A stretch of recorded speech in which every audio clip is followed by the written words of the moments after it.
안녕하십니까. 뉴스 플러스입니다. 김건희 여사와 관련한 각종 의혹을 수사하는 민중기 특검팀이 조금 전에 김 여사의 오빠인 김진우 씨를 불러 조사하고 있습니다. 공천 개입 의혹과 관련해서는 이준석 개혁신당 대표의 자택과 사무실을 압수수색하고 있습니다. 취재기자를 연결합니다. 이준엽 기자. 네, 김건희 특검 사무실 앞입니다. 네, 김 여사 가족에 대한 특검 소환 조사는 이번이 처음이죠. 네, 특검은 조금 전 오후 4시쯤부터 김 씨를 불러서 조사하고 있습니다. 김 씨는 경기 양평군 공흥지구 개발 특혜 의혹의 중심에 있는 김 여사 일가의 가족회사 ESINDA의 대표 이사를 맡고 있습니다. 지금 장비가 고장나서 잠시 기다려 주십시오. 개발 사업 당시에도 사내이사를 맡으면서 사실상 업무를 주도한 인물로 재작년 7월 사문서 위조와 행사, 위계 공무집행 방해 혐의로 기소돼 재판을 받고 있습니다. 특검은 또 지난 25일 김 씨 장모의 자택을 압수수색하는 과정에서 김 여사가 지난 2022년 나토 순방 당시 착용했던 반클리프 아펠 목걸이를 확보하기도 했습니다. 특검은 공흥지구 개발 당시 경위를 따져 묻거나 목걸이가 왜 김 씨 장모 집에 있었는지 등을 추궁할 것으로 보입니다. 예, 이준석 개혁신당 대표에 대한 압수수색도 진행했죠?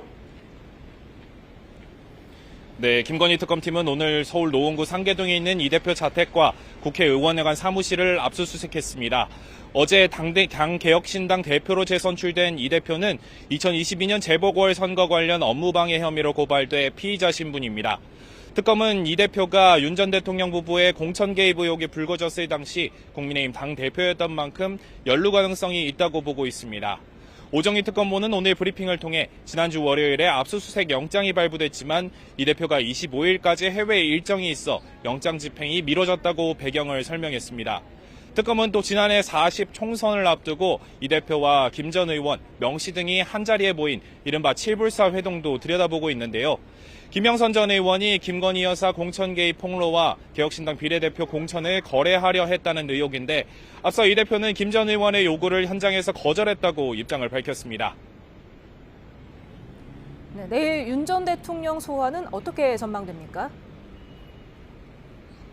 네, 앞서 특검은 내일 오전 10시 윤 전 대통령에게 공직선거법 위반 혐의 등으로 나와서 조사를 받으라고 통보했는데요. 윤 전 대통령이 건강상 이유로 불출석할 거란 전망에 무게가 실립니다. 특검은 이번 조사를 통해 2022년 지방선거와 보궐선거, 작년에 치러진 22대 총선 개입 의혹은 물론 20대 대선에서 명 씨로부터 여론조사를 무상으로 받은 의혹도 살펴볼 계획이었습니다. 또 대선 토론 과정에서 김 여사가 도이치모터스 사건으로 오히려 손해를 봤다고 말해 허위 사실을 유포한 혐의도 추궁할 계획이었는데요. 특검은 내일 통보한 시간까지 상황을 지켜보고 불출석이 확정되면 수사 방향을 정할 거라고 밝혔습니다. 지금까지 김건희 특검 사무실 앞에서 YTN 이준엽입니다. 개혁신당은 김건희 특검이 이준석 당대표 자택 등을 압수수색한 걸 두고 새 지도부 임기 개시 첫날 정치적 망신 주기가 의심된다고 비판했습니다.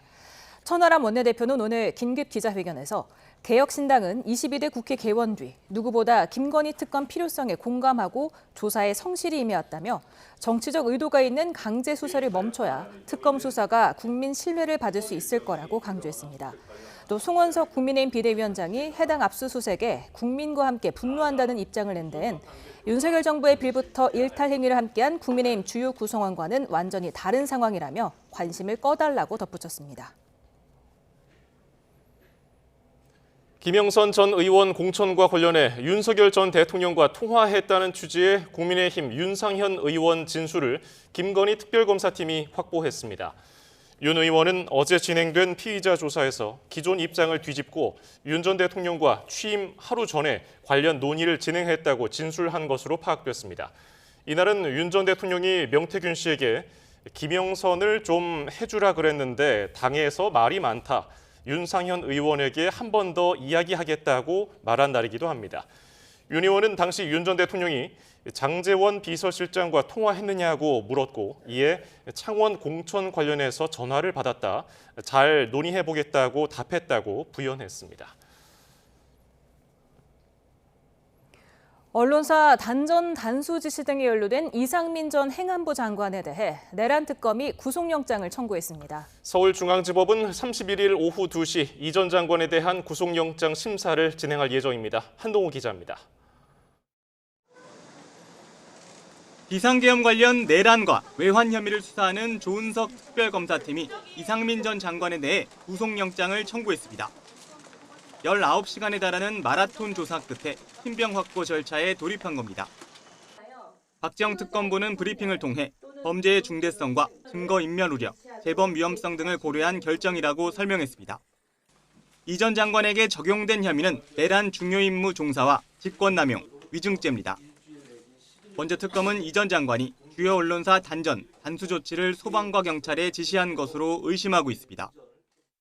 관련 지시를 윤석열 전 대통령으로부터 받은 뒤 경찰청장과 소방청장에게 잇따라 전화해 관련 내용을 하달했다는 겁니다. 주요 언론사에 대한 단전 단수를 할 때 소방청이 협조해라 이런 지시 있었습니까? 약간 그런 뉘앙스였습니다. 이 전 장관은 지난 2월 윤 전 대통령 탄핵 심판에 나와서도 관련 지시를 내린 적이 없다고 부인했지만 언론이나 이런 데서 일부 보도되는 것처럼 제가 소방청장에게 단전 단수를 지시한 것이 아닙니다. 특검은 이 전 장관 주장과 배치되는 내용의 대통령실 CCTV 영상 등을 확보한 상태입니다. 이에 따라 이 전 장관이 헌재에서 거짓 증언을 한 것으로 판단, 위증 혐의를 함께 적용했습니다. 이 전 장관 구속영장 발부 여부가 한덕수 전 국무총리 등 다른 국무위원들의 신병 처리 방침에도 영향을 줄 것으로 보입니다. YTN 한동우입니다. 오는 31일 미국과의 관세 협상 최종 담판을 앞두고 우리 조선업이 협상 돌파구로 떠올랐습니다. 정부는 현지 투자부터 기술 이전, 인력 양성까지 전방위 협력으로 설득에 나선 것으로 보입니다. 최하영 기자입니다.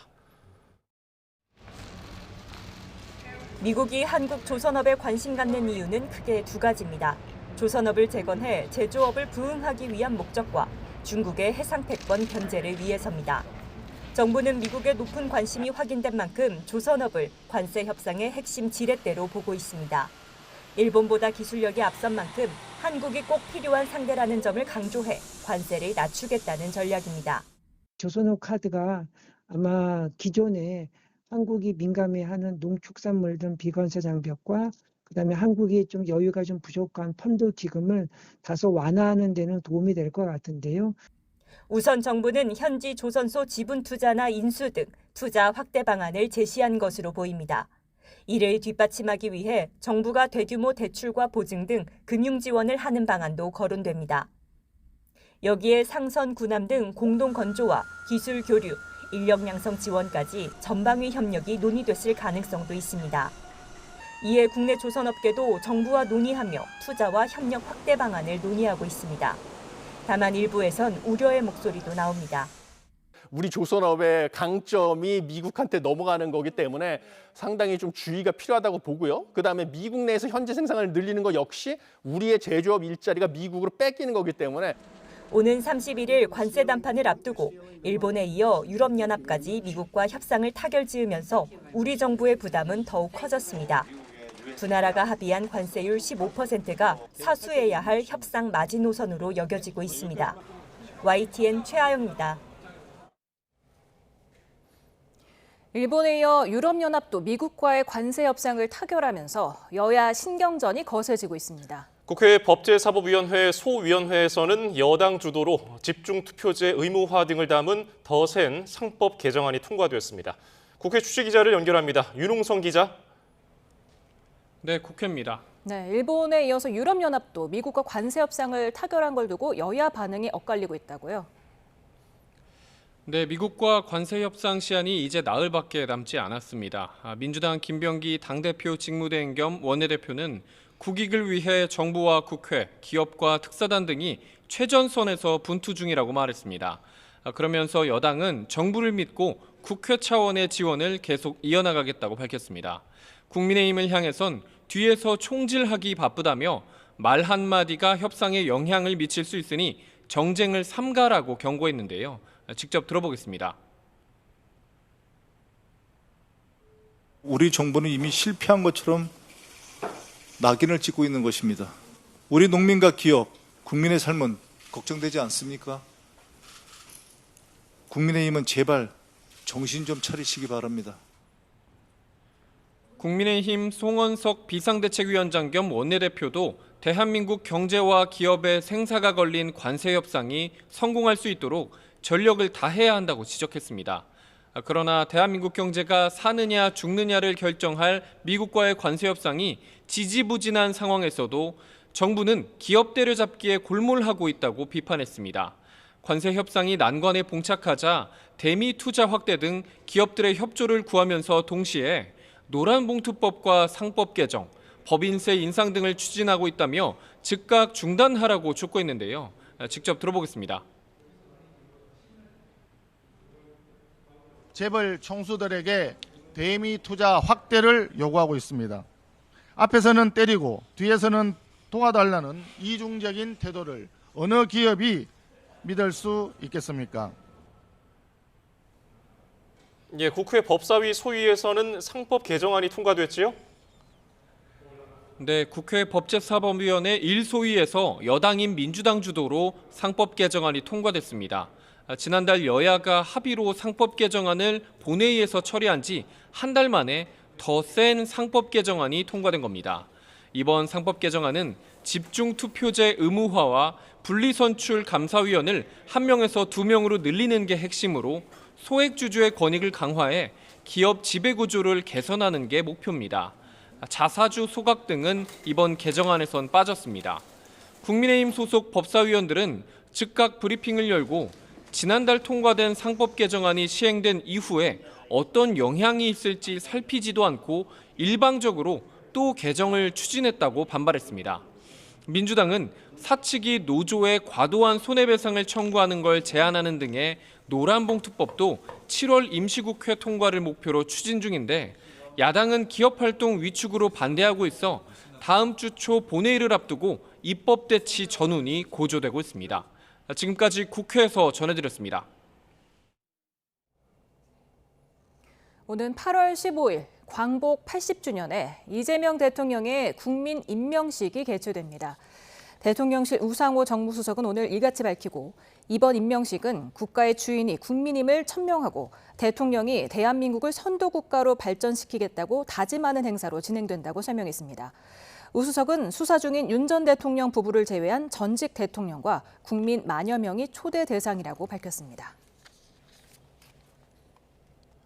대통령실은 조국 전 조국혁신당 대표의 광복절 특사 가능성에 대해 정치인 사면을 아직 본격 검토하지 않고 있다고 선을 그었습니다. 우상호 정무수석은 조 전 대표의 사면을 요청하는 각계각층의 탄원서가 접수된 건 사실이지만 지금 대통령실은 관세 협상에 매진하고 있다며 이같이 밝혔습니다. 다만 광복 80주년을 맞아 민생 사면은 구체적으로 준비하고 있다고 덧붙였습니다. 주말과 휴일에 이어진 극한 폭염에 이어 오늘도 경기와 강원 곳곳에서는 38도 이상 오르며 가마솥 더위가 계속됐습니다. 또 되살아난 8호 태풍의 영향으로 더위가 장기화할 수 있다는 우려도 나옵니다. 취재기자를 연결합니다. 김민경 기자, 오늘도 어제만큼 극심한 더위가 이어졌죠? 네, 오늘도 이중고기압의 영향으로 전국적으로 극한 폭염이 계속됐습니다. 여전히 일부 산간과 해안 지역을 제외한 전국에 폭염 경보가 발효 중인데요. 한낮에 정선이 38.3도로 전국에서 가장 더웠고 강원과 경기 곳곳에서도 38도 넘게 올랐습니다. 서울에서도 노원구와 동대문구는 38도 이상, 공식 관측소가 있는 종로구 송월동은 36.4도를 기록했습니다. 이 같은 극심한 더위는 당분간 이어질 걸로 보입니다. 어젯밤 일본 오키나와 동남동쪽 해상에서 열대저압부로 약화했던 8호 태풍 꼬마이가 다시 세력을 강화해 태풍으로 발달했기 때문인데요. 8호 태풍은 중국으로 향할 걸로 보이지만 태풍이 북상하는 과정에서 우리나라는 남동풍이 강화해 서쪽 지방의 폭염이 장기화할 가능성이 있습니다. 기상청은 전국 대부분 지역에 폭염 경보가 내려진 가운데 서울 낮 기온이 내일은 37도, 모레는 36도까지 오를 걸로 내다봤는데요. 이번 주에도 강도 높은 폭염이 계속될 걸로 보이는 만큼 햇볕이 강한 오후 시간에 야외 활동을 하게 된다면 물과 그늘, 휴식을 잘 지키는 게 중요합니다. 지금까지 과학기상부에서 YTN 김민경입니다. 휴일인 어제 새로 97명의 온열 질환 환자가 발생했습니다. 질병관리청에 따르면 어제 전국 응급실 500여 곳에 온열 질환 증상으로 97명의 환자가 실려왔습니다. 지난 5월 15일 이후 누적 환자는 2,454명으로 지난해 2.5배에 달하고 온열 질환 추정 사망자는 11명으로 작년보다 7명 많습니다. 제주에서는 최근 이틀 사이 물놀이객 3명이 숨지는 등 폭염 속 전국 곳곳에서 물놀이 사고가 잇따르고 있습니다. 물놀이 하실 때 무엇보다 안전을 먼저 챙기셔야겠습니다. 고재형 기자입니다. 소방 헬기가 실종자를 발견해 구조합니다. 심정지 상태로 구조된 30대 A씨는 병원으로 옮겨졌지만 숨졌습니다. 어떤 남자분이 오시더니 구조대원한테 지금 사람이 떠내려가고 있다. 심각한 상황이다. 빨리 구조를 해야 되겠다. 이렇게 하고 최근 5년간 물놀이 사고 사망자는 112명. 7월 하순에 가장 많은 사망자가 발생했습니다. 구명조끼 미착용 등 안전 부주의가 주요 원인이었고 수영 미숙도 많은 사고로 이어졌습니다. 사고 예방을 위해서는 안전요원이 있는 장소를 이용하고 구명조끼 착용과 준비 운동은 필수입니다. 자기의 그 수영 능력이나 그런 것들을 절대 과신하시면 안 되고 식사라든지 음주를 하고 수영을 하게 되면 호흡이 되게 가빠지기 때문에 수영 능력을 그렇게 발휘할 수가 없습니다. 또 물놀이 전에는 국립해양조사원에 생활해양 예보 지수를 미리 찾아보는 것도 좋습니다. 제주도는 해수욕장 안전감시책의 보강은 물론 원칙적으로 물놀이를 할 수 없는 항포구에서의 행위에 대해 단속과 계도를 강화할 계획입니다. 안전관리요원을 배치함에도 불구하고 사고가 일어날 수 있습니다. 관광객 여러분들의 안전에 대한 그 인식 그리고 물놀이를 그 부분에서는 좀 하지 않는 방향으로 저희가 계도 홍보를 많이 하겠습니다. 폭염 속 시원한 물놀이를 즐기기 위해서는 무엇보다 안전수칙을 지키는 것이 먼저입니다. YTN 고재영입니다. 빅테크 고객을 잡지 못해 분기마다 수조 원의 적자를 내던 삼성전자 파운드리 사업부가 미국 테슬라로부터 23조 원 규모의 수주를 따냈습니다. 3년 뒤부터 생산이 시작되지만 실적에 대한 기대감이 커지면서 삼성전자 주가는 10여 개월 만에 7만 원대를 회복했습니다. 류한홍 기자가 보도합니다. 6만 8천 원대에서 출발한 삼성전자 주가가 6% 이상 상승폭이 커지다 7만 400원에 마감하며 11개월 만에 7만 전자 고지에 도달했습니다. 개장 전 발표된 23조 원 규모 반도체 위탁 생산 계약 소식이 6만 전자로 주저앉았던 삼성전자 주가에 날개를 달았습니다. 비밀 유지라는 계약 조건 때문에 계약 대상이 공개되지 않았지만 몇 시간 뒤 일론 머스크가 직접 SNS로 테슬라가 그 주인공이란 사실을 밝혔습니다. 계약에 따르면 삼성전자는 3년 후인 2028년부터 2033년까지 미국 텍사스주 테일러 공장에서 테슬라의 차세대 AI6 칩을 생산하게 됩니다. AI6 칩은 2나노 공정으로 생산하며 테슬라가 개발 중인 로보택시와 데이터 센터, 휴머노이드 로봇 등 첨단 사업에 사용될 예정입니다.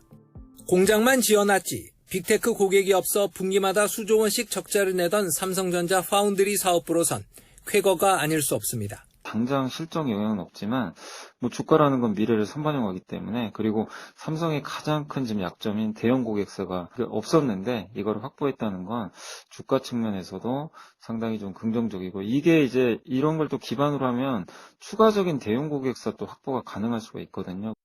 삼성전자가 테슬라를 고객으로 유치하면서 파운드리 업계 선두주자인 타이완의 TSMC를 추격할 발판을 마련했다는 점도 의미가 있습니다. 인텔이 존재감을 잃으면서 TSMC와 삼성전자의 2파전 양상이 된 가운데 삼성전자가 2나노 공정에선 역전을 노려볼 수가 있게 됐습니다. 이재용 회장이 사법 리스크에서 벗어난 상황에서 삼성전자가 역대 최대 규모 수주를 따내면서 삼성전자의 다음 행보도 주목을 끌고 있습니다.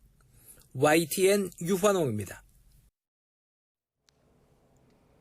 네, 방금 들은 소식입니다. 구윤철 부총리 겸 기획재정부 장관이 오는 30일, 미국 현지 시간입니다. 31일 스콧 베선트 미국 재무장관과 협상할 예정인데요. 이를 위해서 내일 방미를 한다는 소식이 들어왔습니다. 다시 한번 전해드리겠습니다. 구윤철 부총리 겸 기획재정부 장관이 현지 시간으로 오는 31일 스콧 베선트 미국 재무장관과 협상하기 위해 내일 방미한다는 소식이 들어왔습니다. 보다 자세한 소식은 들어오는 대로 전해드리겠습니다. 네, 일론 머스크 테슬라 최고 경영자가 삼성전자와 체결한 차세대 반도체 공급 계약을 공개하면서 22조 원은 최소액일 것이라고 밝혔습니다. 머스크는 SNS에서 165억 달러라는 숫자는 최소한의 수치일 뿐이라며 실제로는 몇 배 더 클 가능성이 높다고 말했습니다. 민생회복 소비쿠폰 신청 시작 일주일 만에 신청률이 78%를 돌파했습니다. 4천만 명에 육박하는 국민이 신청을 마친 건데요. 정부는 누락되는 국민이 없도록 찾아가는 신청을 추진한다는 방침입니다. 최기성 기자입니다. 민생회복 소비쿠폰 신청 시작 일주일 만에 국민 10명 중 8명이 신청을 마쳤습니다. 행정안전부 집계 결과 전체 대상자 가운데 78.4%인 3,967만 명이 신청했고 누적 지급액은 7조 1,200억 원에 달합니다. 지난 2020년 긴급재난지원금과 비교했을 때 같은 기간 신청률이 1.4배 더 높습니다. 지역별로는 경기가 1,085만 명으로 가장 많았고 서울 723만 명, 인천 253만 명 순으로 나타났습니다. 지역별 신청률을 보면 인천이 83.7%로 가장 높았고 세종 83.4%, 대전 80.9% 순이었습니다. 신용 체크카드로 받은 사람이 2,973만 명, 지역 사랑상품권 672만 명, 선불카드 322만 명 순을 기록했습니다. 요일제가 해제되면서 9월 12일 신청 마감 때까진 온라인, 오프라인으로 모두 신청 가능합니다. 정부는 자발적 신청이 대부분 완료된 만큼 앞으로는 사각지대 해소에 주력할 방침입니다. 홀몸 노인이나 장애인이 해당 주민센터로 연락하면 담당 직원이 방문해 접수한 뒤 바로 지급하는 방식입니다. 정부는 모든 국민이 빠짐없이 혜택을 받을 수 있도록 지자체와 협력해 찾아가는 신청 서비스를 지속 추진하겠다고 밝혔습니다. YTN 최기성입니다.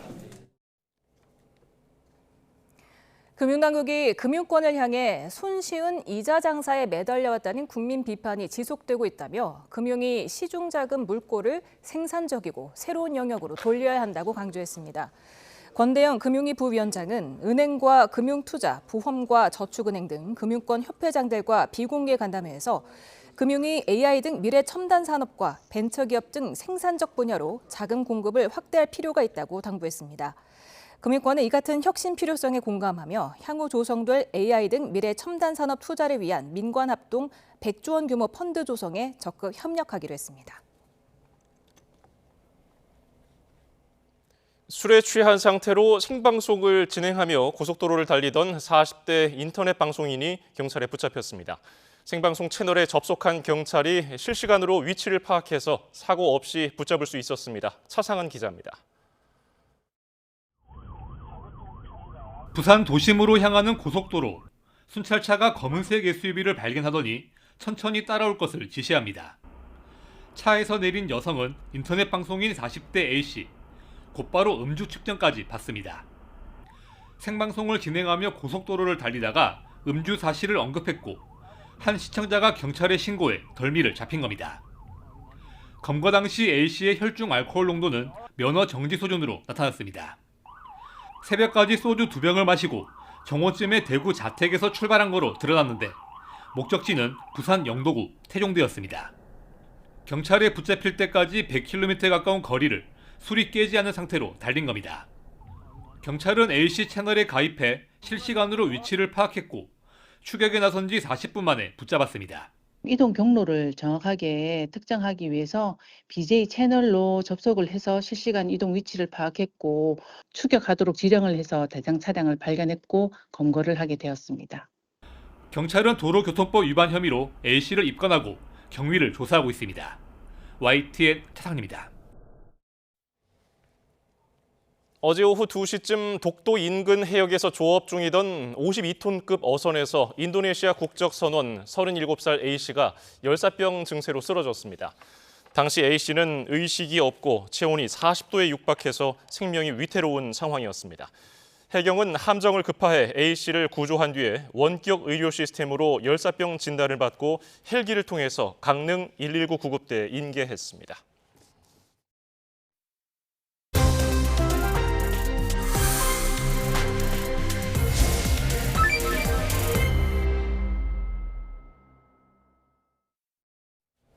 네, 이슈 플러스 오늘의 전국 상황 박원석 전 국회의원, 최수영 정치평론가와 살펴보겠습니다. 어서 오세요. 안녕하세요.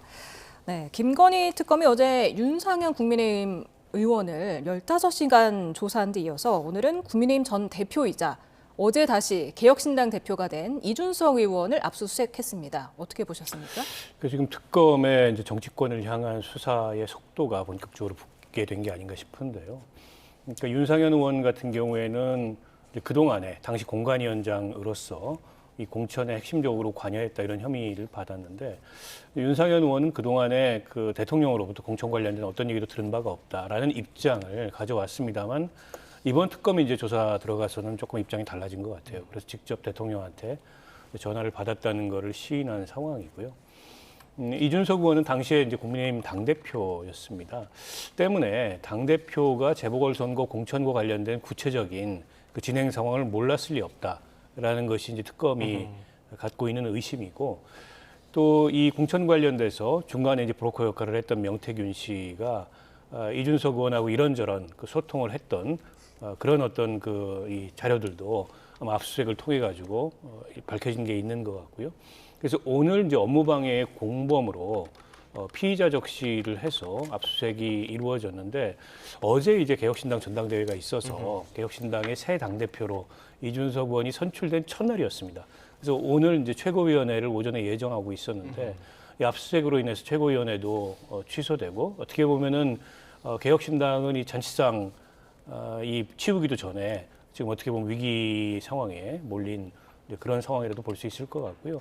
물론 이제 압수수색이 이루어졌다고 해서 곧바로 이게 뭐 그 다음 단계로 이를테면 뭐 기소나 이런 걸로 이어지는 건 아닙니다만 상당한 혐의를 두고 특검이 수사를 하고 있기 때문에 이준석 의원 개인으로서도 또 개혁신당으로서도 상당한 어떤 위기감을 가질 수밖에 없는 상황이 아닌가 싶습니다. 예, 이준석 대표는 한미의원연맹 소속으로 미국에서 귀국하지 이틀 만에 전당대회를 마친 이후에 압수수색을 당했죠. 이준석 대표는 어떤 입장을 밝혔는지 듣고 오겠습니다.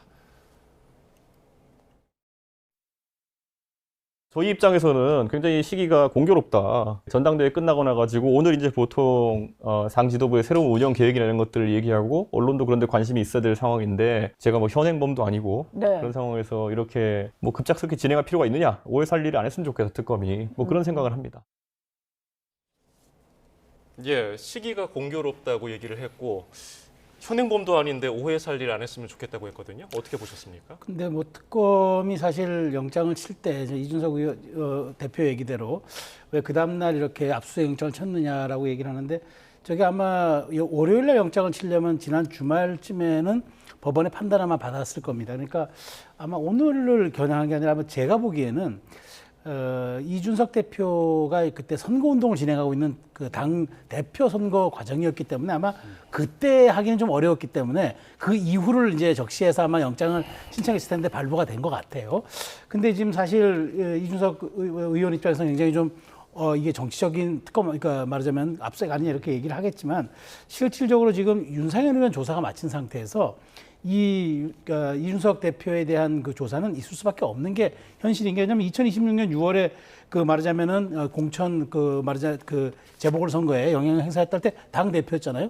당연히 그때 이제 그 대표였기 때문에 조사를 또 받아야 되는 입장이지만 지난 총선에 어떤 일이 있었습니까? 7불사 이른바 7불사 회동이라 그래가지고 그때 이제 김영선 의원이 명태균 그 말하자면은 그 이제 김건희 여사와의 텔레그램이라든가 이제 통화 기록 보여주면서 이걸 폭로할 테니까 나한테 비례 1번을 달라고 얘기했으니까 구체적인 정황 증거가 거기서 다 논의된 거잖아요. 그 두 현장에 다 있었던 전직 대표였고 지금 현직 대표지만 이준석 의원에 대해서 피할 수 없는 조사는 맞는 것 같은데 다만 이제 오비일합격이라는 생각은 들고 그리고 오늘 사실 이제 그 이준석 의원의 자택을 압수수색하는데 동탄이 아니라 그 상계동 본가를 했단 말이죠. 이거는 이제 통상적으로 아마 특검이 좀 안 하는 방식이긴 한데 제가 보기에는 어떤 형태로든 사전 정보가 좀 입수된 적이 있지 않을까. 전화기 확보를 위해서라면 오히려 본가가 낫지 않았나 이런 판단한 것 같은데 어쨌든 이준석 의원 입장에서는 이렇게 좀 무리한 수사라고 얘기는 할 수 있겠으나 특검이 여러 가지 정황 증거들과 지금까지 시간 프로세스를 봤을 때는 할 수밖에 없었던 상황은 맞아 보입니다. 네, 어제 전당대회를 치른 이준석 대표 단독 입후보에서 98.22% 득표율로 선출이 됐습니다. 특검이 왜 오늘 압수수색을 했을까? 그리고 이준석 대표는 전혀 예상을 못한 걸까 궁금한데요.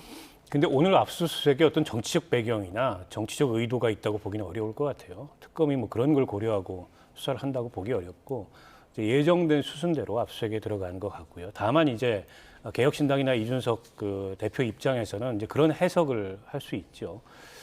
그러나 이제 개혁신당이 뭐 제1야당도 아니고 또 이준석 그 의원이 지금 제1야당의 대표도 아니고 때문에 그런 정치적 의도까지 가지고서 수사를 했다라는 건 조금 무리한 해석으로 보이고요.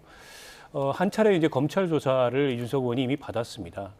그때 이제 소상히 본인 진술을 했는데 지금 수사 주체가 바뀌었다 그래서 일종의 이제 중복 수사를 하는 거 아니냐라는 불만을 제기했습니다만 그게 단지 수사 주체가 바뀐 것만이 아니라 조금 더 이제 혐의를 구체화한 게 아닌가 싶습니다. 그 당시에 검찰에 소환돼서 조사를 받을 때만 해도 참고인 조사를 받았습니다. 근데 이제 피의자로 적시했다는 거는 이건 이제 공범으로서의 어떤 혐의를 뚜렷하게 두고 있는 거고 그 증거를 찾기 위해서 오늘 압수수색이 진행된 거여서 그때보다 수사가 진척이 됐다. 이렇게 해석할 수 있을 것 같고요. 어쨌든 결과는 봐야 되겠습니다만 뭐 이준석 의원 개인으로서도 개혁신당으로서도 이게 개운치 않은 상황인 것만은 분명하고요. 더군다나 뭐 의원이 많고 당이 크면 모르겠는데 사실 이준석 의원이 앞서 이제 득표율도 말씀을 하셨지만 거의 개혁신당 전력의 절대적인 비중을 차지하고 있는 상황에서 저렇게 당대표가 특검의 이제 수사선상에 오르내리고 만약 이로 인해서 기소라도 된다면 당 전체가 위기 상황에도 내몰릴 수 있는 그런 절체절명의 상황이 아닌가 싶습니다. 예, 그런가 하면은 윤 전 대통령 부부 공천 개입 의혹 관련해서 검찰 수사받았던 최호 전 경기도 의원이 오늘 숨진 채 발견됐습니다. 지난 2022년 지방선거에서 평택시장 후보로 출마하기로 했는데 특검이 이제 입장을 밝혔습니다. 최호 전 평택시장 후보에 대해서 소환이나 수사 관련 일체 접촉이나 계획이 없었다 이렇게 얘기했거든요. 어떻게 보셨습니까? 뭐 특검은 그렇게 얘기를 했는데 이제 이분이 이제 지난 4월 29일 날 공천 개입 의혹 관련해서 검찰의 참고인 조사는 받았거든요. 그럼 이제 이분 입장에서는 이제 특검이 어느 정도 수사 계획이라든가 본인에게 소환 통보는 없었지만 언젠가는 올 거라는 생각을 가지면서 상당한 부담감을 가졌던 것 같아요.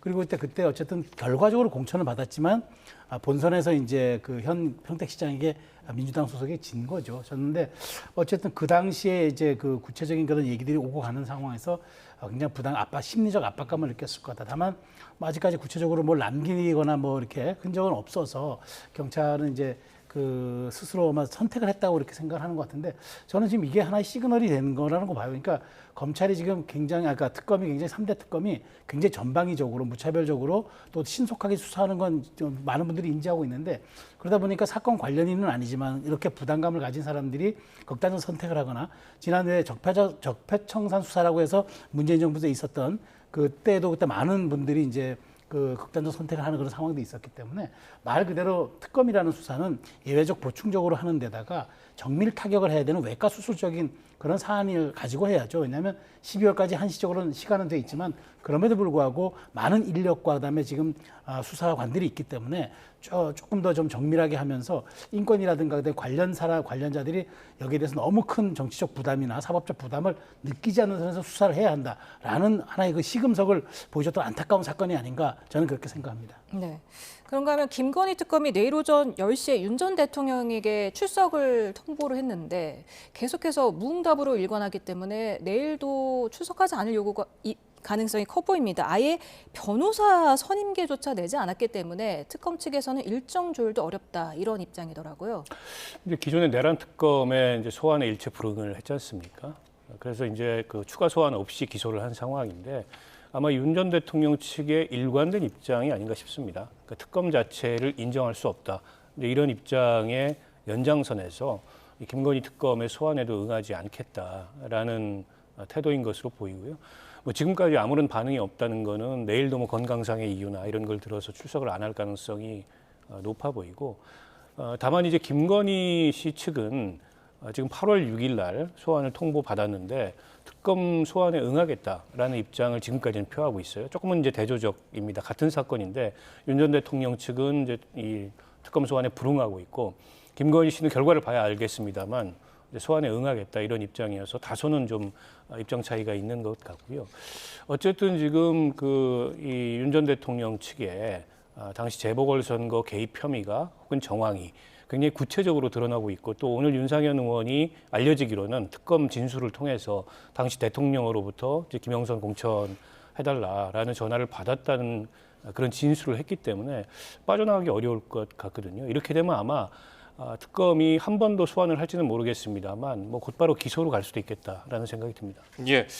자, 한편 최동석 인사혁신처장 과거 발언들이 계속 수면 위로 올라오면서 논란이 이어지고 있는데요. 특히 여권 인사들을 지적했던 대목들이 눈에 띕니다. 듣고 오겠습니다.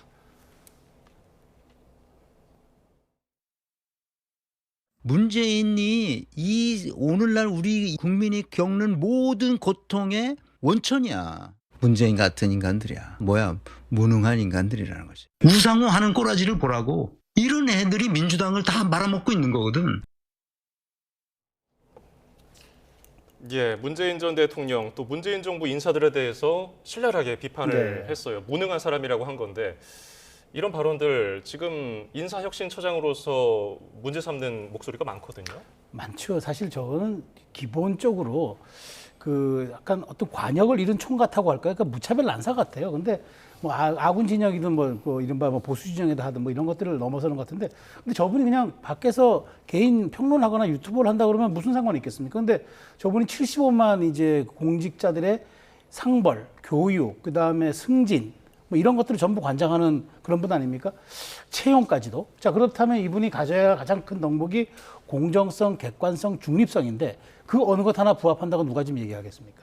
더더군다나 저분이 갖고 있는 정치적 편향성은 일종의 이재명 대통령은 5년에서는 안 되고 우리 민족이 낳은 뭐 엄청난 지도자라는 그런 얘기를 하면서 이렇게 되면은 공직사회가 어떤 시그널을 갖겠습니까? 이재명 대통령을 찬양해야 오직 따라야 이번 공직사회에서 살아남는다는 그런 아주 불편한 시그널이 가는 것 아닙니까? 그런 측면에서 저는 저분에 대해서 여권의 선제적 조치가 있어야 한다. 그리고 왜 또 해야 하냐면은 저분이 5월까지 발언했던 것들이 지금 다 나오고 있어요. 그런데 5월이면 지금 대선이 진행되는 때입니다. 그렇다면 바로 2달 전 일을 검증하지 못했다? 이거는 의도성을 가지고 저는 볼 수밖에 없다는 생각이 들고요.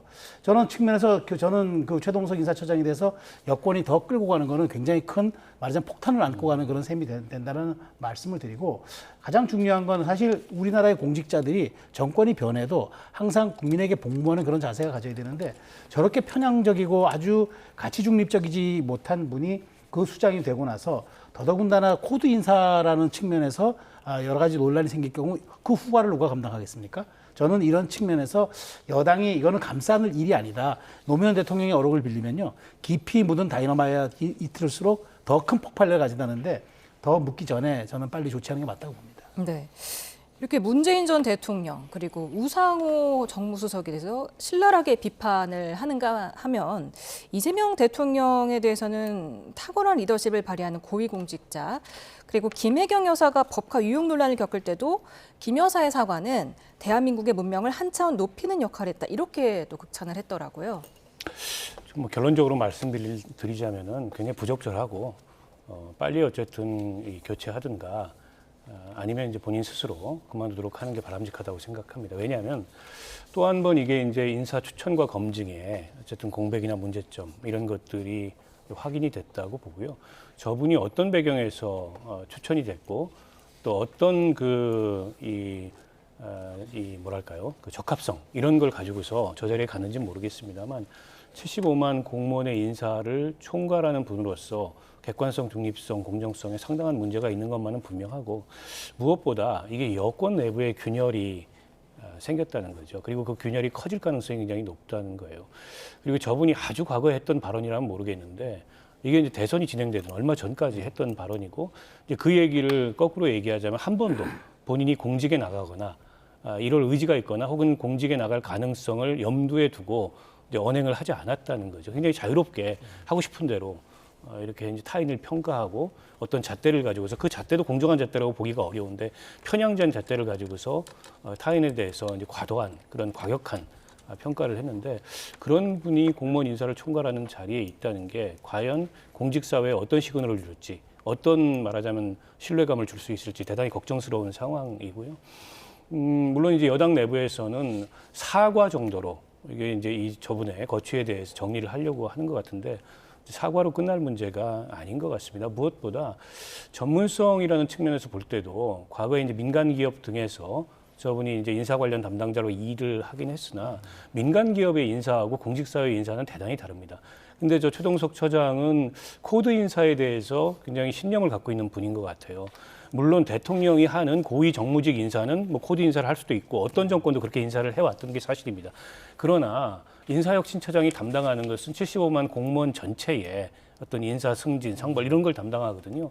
그거는 이제 코드 인사하고는 거리가 멀고 코드 인사 철학을 가진 분이 저 자리에서 어떤 인사 업무를 총괄하게 되면 그건 대단한 이제 오해의 대상이 될 수 있다고 봅니다. 그런 점에서도 저는 적합하지 않은 인사라고 생각합니다. 예, 뭐 야당은 계속해서 비판하면서 결단을 대통령실에 요구하고 있지만은 대통령실은 검토 사항 없다, 특별한 대응 없다 입장을 계속 유지하고 있고요.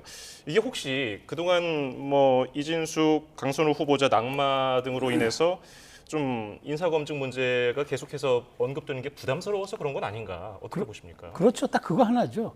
지금 보십시오. 지금 오광수 민정수석을 필두로 해가지고 그다음에 강준욱 비서관, 그다음에 2명의 장관 후보자 이진숙, 강선우, 그다음에 지금 이 논란까지, 그다음에 또 중간에 사실 국정상황실장에 대한 전보 인사까지 이 모든 것들이 지금 보면은 2달도 안 된 사이에 이루어진 일인데 이 정부에서는 얘기를 합니다. 우리는 인수위 없이 출범했으니까 이런 것들을 좀 봐줘야 하지 않느냐. 그래서 봐줬어요 국민들이 한 달 동안. 그런데 이 최동석 인사처장 같은 경우에는 한 달이 지나서 임명된 분이고요. 그다음에 제가 아까 말씀드렸잖아요. 5월까지 유튜브 활동한 게 지금 버젓이 나오는데 여기 대해서 아무 제어를 하지 않는다? 저는 왜 더 큰 문제냐고 보냐면은 요즘 디지털 아카이브 시대입니다. 너무 저장된 게 많아요.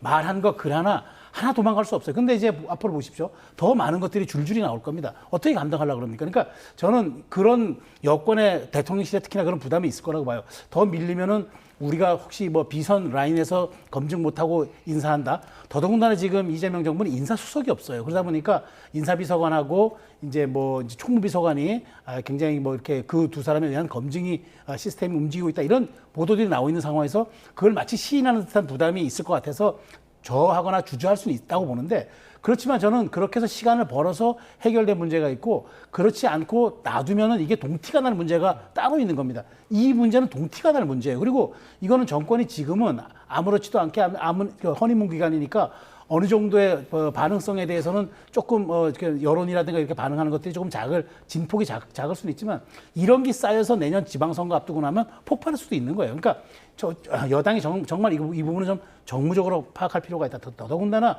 다른 분도 아닙니다. 인사혁신처장입니다. 이분이 대통령실의 1급 참모면은 이런 얘기를 하겠습니까? 알아서 사람이 용인수를 쓰면 그만이라 생각할 텐데 다른 문제이기 때문에 밀리면 안 된다라는 생각에서 벗어나야 합니다. 네. 그래서인지 최동석 처장의 발언에 치욕스럽다고 말했던 윤건영 민주당 의원은 헌법적 가치에 부딪혀 사임한 강준욱 비서관과는 다른 문제다 이러면서 완화된 입장을 내기도 했고요.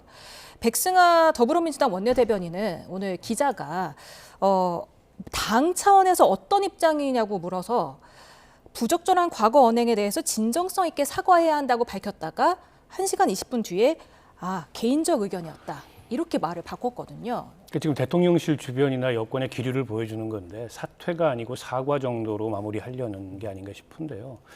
근데 앞서도 이제 말씀이 있으셨지만 저분의 저런 그 설화가 과연 여기서 끝나겠느냐. 저분이 이제 유튜브를 통해서 혹은 SNS를 통해서 그동안에 했던 얘기들이 지금도 이렇게 나오고 있는데 앞으로 계속 불거질 가능성이 있고 무엇보다 저렇게 어쨌든 공정성이나 중립성에 어떻게 보면 이제 이 문제가 발생한 분이 앞으로 인사혁신처장으로서 업무를 제대로 수행할 수 있는가도 대단히 의문입니다. 그러니까 저분이 대선 과정에서 어떤 공을 세웠는지 모르겠지만 그 공을 세운 것에 대해서 논공행사항이 필요하다면 다른 자리들이 얼마든지 있을 거라고 생각해요. 그러나 인사혁신처장은 그 자리의 성격상 지금 논란을 일으키고 있는 저분의 발언이나 그동안의 과거 행적 이런 것과는 좀 부합하지 않는 자리임에 분명하고요. 제가 거듭 말씀드립니다만 지금 초기의 인사검증 과정을 좀 되돌아봐야 된다고 생각합니다. 어쨌든 인사 원칙이나 기준을 공개적으로 밝히고 있지 않은 데다가 인사수석이 없는 상황에서 검증 시스템이 어떻게 작동하는지도 대외적으로 알려진 게 없어요. 어떻게 보면 좀 투명성이 좀 떨어지는 상황인데 계속 이런 문제들이 반복해서 발생하고 오래된 어떤 한 개인의 과거에 대해서 검증을 못하는 거는 조금 이제 한계가 있을 수 있다 이렇게 생각할 수 있어요. 인수위도 없이 출범했기 때문에. 근데 최근에 있었던 강준욱 전 비서관 같은 경우에도 올해 초에 냈던 저서에 대해서 검증을 못한 거고 최동석 처장도 불과 한 두세 달 전에 있었던 발언에 대해서 검증을 못했다는 거는 아예 검증 자체가 진행이 안 되고 있는 거 아닌가라는 우려를 낳게 하거든요. 그런 점에서 대통령실도 인사검증 문제를 좀 심각하게 되돌아봐야 되고 계속 논란이 커질 수밖에 없는 그리고 여권 내에서 균열이 발생할 수밖에 없는 그리고 균열이 누적될 수밖에 없는 저분의 거취에 대해서는 빨리 정리하면 정리할수록 오히려 정권에 도움이 된다 이렇게 생각합니다. 예, 한동훈 전 국민의힘 대표도 비과학적이고 자의적이라고 비판을 하기도 했고요. 한동훈 전 대표는 문재인 전 대통령보다 오히려 둘 다 마이너스긴 하지만은 10점이 높긴 하죠.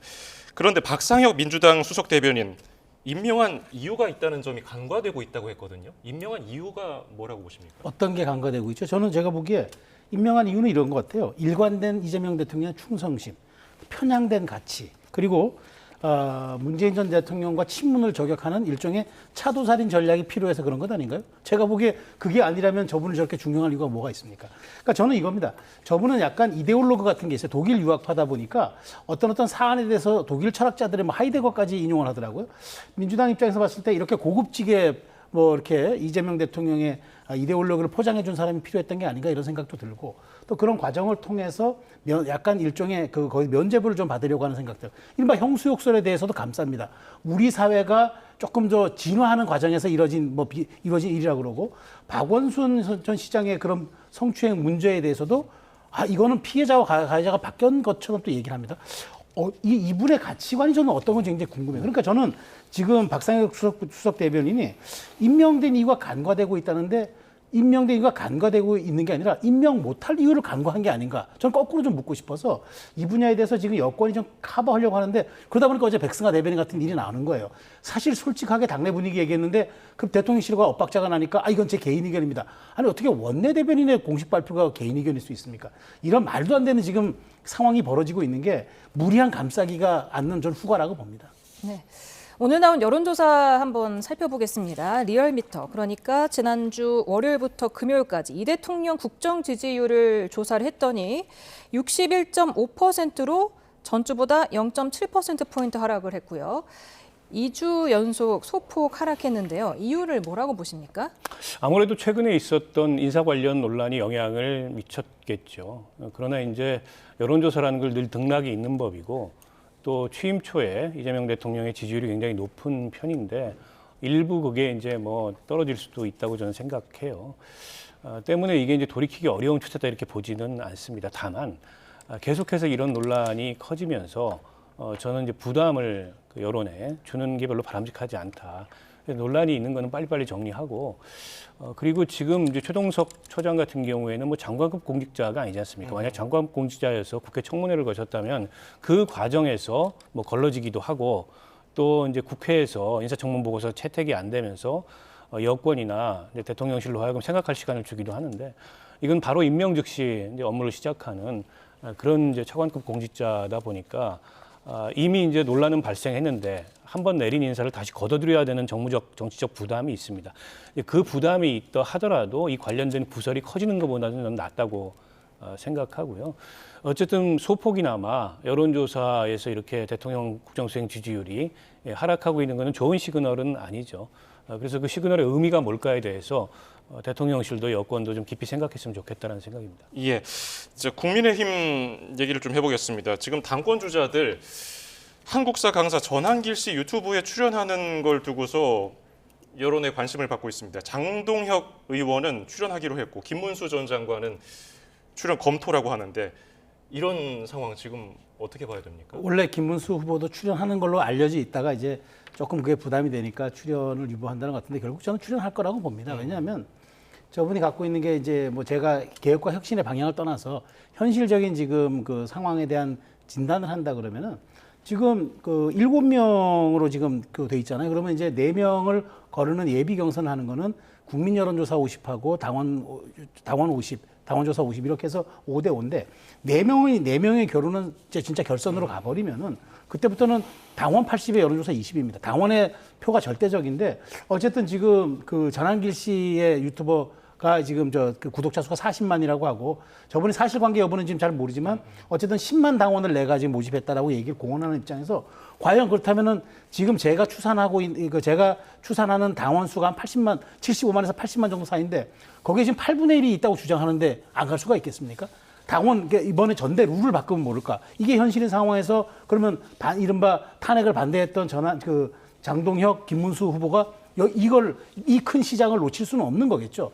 그런 측면에서 보니까 저는 그래서 제가 지난번부터 이 전대 룰을 저는 예비 경선 룰처럼 본 선거 룰도 바꿔야 한다 5대 5로. 근데 결국 이게 가다 보니까 이제 두 분 다 여기다 나갈 것 같다는 생각이 드는데 김문수 후보는 아직 모르겠습니다만은 저는 이렇게 봅니다. 그러니까 이렇게 가다 보니까 결국에는 강성당원들의 뜻이 반영되는 구조로 갈 수밖에 없어서 결국에는 이렇게 되면 지금 탄핵을 찬성하는 했던 안철수, 조경태 이런 분들도 저는 연대할 수밖에 없을 거라고 봐요. 그렇게 가지 않으면 워낙 지금 이게 말하자면 룰 자체가 좀 강성당원들의 의사가 반영될 수밖에 없는 그런 구조이기 때문에 저는 이런 측면에서 선대위가 이게 당원 당규 바꾸려면 전국대회를 열어야 된다는 그 입장 때문에 못하는 건데 저는 이 구조로 가는 이상 저는 김문수, 장동혁 두 후보는 점점 더 강성 발언을 하거나 아니면 강성 당원들의 소구하는 형태로 갈 수밖에 없을 거라는 생각이 듭니다. 네.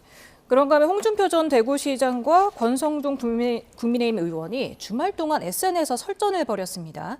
2021년 윤 전 대통령이 국민의힘 대선 후보로 선출된 걸 두고서 홍준표 전 시장이 신천지 신도 10만 명을 책임당원으로 가입시켜서 윤 후보를 도왔다. 지금도 그 신도들 중 상당수는 책임당원으로 활동하고 있다. 이렇게 밝혔더라고요. 글쎄 당시에 당대표였던 이준석 의원이 당시에도 그런 소문이 돌아서 조사를 해봤는데 뭐 근거가 없는 걸로 확인됐다. 이런 입장을 표했고 또 국민의힘에서도 홍준표 시장의 그런 이제 주장은 근거 없다라고 일축을 하긴 했습니다만 어쨌든 소문이 있었던 것만은 이제 분명하고요. 홍준표 시장은 본인이 이제 신천지 이만희 교주한테 직접 들은 얘기에 기초해서 저런 주장을 하고 있다고 얘기를 합니다. 저는 뭐 저게 얼마간 이제 사실인지 여부를 떠나서 어쨌든 국민의힘이 지금 여러 가지로 좀 퇴행적인 모습을 보이고 있는데 마치 이게 이제 뭐 불에다가 기름을 끼워 얹은 것처럼 이미 이제 탈당하고 나간 상황이지만 홍준표 시장의 이제 저런 주장이 더 논란을 키우고 있는 게 아닌가 싶고요. 앞서 이제 뭐 김문수, 장동혁 두 후보가 전한길 씨 유튜브에 출연하느냐 마느냐 가지고 설왕설래가 있는데 저는 거기에 출연한다는 것 자체가 결국에는 이제 탄핵은 잘못됐고 전한길 씨가 공공인이 주장하듯이 그다음에 계엄에 동조하고 더 나아가선 부정선거 음모론을 어떻게 보면 유포하는 그런 일에 저는 이 국민의힘의 전당대회 후보들이 이 부안해동하는 그런 모습을 보이는 거라고 생각합니다. 단호하게 끊어야죠. 전한길 씨도 뭐 본인이 10만 명을 당원을 가입시켰다고 얘기하는데 그것도 근거가 없고요. 물론 강성 당원들에게 이미 이제 당원인 강성 지지층들에게 전한길 씨가 갖고 있는 영향력이 있습니다만 그거 두려워서 그 표를 좀 얻겠다고 전당대회 출마한 후보들이 저렇게 위헌적인 그리고 비상식적인 주장에 동조한다면 국민의힘의 미래는 저는 없다고 생각합니다. 그거는 뭐 쇄신의 길도 아니고 변화의 길도 아니고 더 퇴행하는 길이고 그야말로 탄핵의 강을 건너지 못하는 이제 그런 늪속으로 빠져드는 거라고 보는데요. 거기에 단호히 선을 긋지 못하는 분들이 과연 전당대회에서 당대표가 되겠다고 할 자격이 있는가 묻지 않을 수 없습니다. 예, 지금 홍준표 전 시장이 얘기한 신도 10만 명가량 이 정도를 책임당원으로 가입해서 윤 전 당시 후보를 도왔다는 이 내용 국민의힘에서는 근거 없다고 하고 있고 네. 권성동 의원은 이거는 전형적인 허위사실 유포다. 하지만 홍 전 시장은 다시 또 반박하면서 이만희 교주에게 직접 들었다고 하고요. 이게 뭐가 맞는 걸까요? 참 저는 뭐 일단 먼저 홍 시장의 문제는 지적하지 않을 수 없어요. 왜냐면 뭐냐면 지금 전대가 진행 중인 상황에서 이건 굉장히 재를 뿌리는 거거든요. 지금 보십시오. 그러면은 그나마 지금 이런 전대 과정을 통해서 건너가기를 해야 되는데 탄핵 찬성이냐 반대냐도 정리해야 되고 친전환기냐 반전환기냐 이것도 정리해야 되는 이런 와중에 이게 꺼내드는 순간 당이 그야말로 블랙홀에 빠져들고 국민들이 어떻게 보겠습니까? 지금 국민의힘 전대는 아수라장이 되는 거죠. 근데 하나 생각해 볼 지점은 이만희 교주에게 들었다는 얘기는 저는 신빙성이 뭐 있는지 없는지 모르겠습니다만 다만 그때 불거졌던 논란은 하나 있었어요. 뭐가 있었냐면은 원래 당비를 3개월을 낸 사람에게 대해서 이게 그러니까 당원자에게 부여되고 책임당원 자격이 부여되는데 그 당시 한 달인가 됐던 사람들도 영입하자는 그런 움직임이 있었고 그게 일부 반영된 걸로 제가 알거든요. 그렇다면 이것과 그게 연관성이 있는지 저는 이만희 교주가 얘기하거나 혹은 뭐 딴 데 뭐 무슨 뭐 종교단체에서 얘기하는 이런 부분들은 저는 신빙성이 저는 없다고 봐요. 왜냐하면 그렇했다면은 저는 이 엄청난 일을 그 당시에 홍준표 후보가 당시에 후보로서 이걸 돌파했었어야죠. 그래서 본인의 정당성을 가지고 후보자를 획득하든가 해야 되는데 3년이 지난 지금 와서 이걸 꺼낸다는 얘기는 좀 사실 납득이 가지는 않지만 다만 그때 있었던 3개월짜리 당원과 한 달짜리 당원들을 동등한 가치로 그때 이제 했던 적이 있느냐 이 부분이 있었다는 거죠. 제가 기억이 나는데 그렇다면 이 부분을 납득하게 설명해 줄 필요는 있다. 그 사안 자체는 중요해 보이는데 이걸 가지고 교주에게 들었다고 이걸 지금 폭로하는 거는 전직 저는 당의 원로로서 전혀 품격에 맞지 않는 그런 행동이라고 봅니다. 네. 그렇다면 한동훈 전 대표 출마를 안 했는데 그 물밑에서 어떤 역할을 할 것으로 보십니까? 일단 한동훈 전 대표가 국민의힘의 전당대회에 직접 어쨌든 개입하는 이를테면 뭐 쇄신 변화, 혁신을 내세운 그런 후보들을 지지하는 그런 지지 의사를 당장 표명할 가능성은 없을 것 같아요. 일단 이제 이게 한번 결선 투표를 거치기 때문에 예선에서 어떤 결과를 낳는지를 좀 지켜볼 것 같고 원칙적으로 어쨌든 그 위헌적인 계엄에 동조하거나 혹은 탄핵에 반대했던 그런 후보들은 안 된다라는 입장은 계속 표명하고 있습니다만 한동훈 전 대표로서도 다소 부담을 가질 수밖에 없는 게 만약 본인이 어떤 특정 후보를 공개적으로 지지했다가 그 후보가 당선되지 못하면 본인 영향력의 한계가 그로 인해서 이제 드러나는 것일 수 있기 때문에 직접적인 후보에 대한 지지 의사 표명이나 이런 건 안 할 가능성이 높다고 보고요. 다만 물밑에서 어쨌든 그걸 지원하거나 혹은 후보들 간에 조정이 필요하다면 조정을 하는 역할 같은 걸 하지 않을까. 그리고 이제 대외적으로 본인이 계속 뭐 라이브 방송이나 혹은 SNS를 통해서 전당대회 방향이 혹은 결론이 이렇게 나야 된다라는 식의 시그널을 주는 정도의 역할을 하지 않을까 싶습니다. 예, 민주당도 이제 전당대회가 얼마 남지 않았죠. 정청래, 박찬대 두 후보 모두 당대표가 되면은 야당 국민의힘과 어떤 관계를 설정할까 얘기 듣고 오겠습니다. 카운터 파트너로 나와 가장 호흡이 잘 맞는 사람은 없다. 저랑 맞는 당대표는 없을 것 같습니다. 왜냐하면 저는 협치보다 내란 척결이 우선이다. 결론부터 말씀드리면 저도 지금까지 출마했던 그 후보들 중에는 협치의 대상자는 없는 것 같습니다. 네.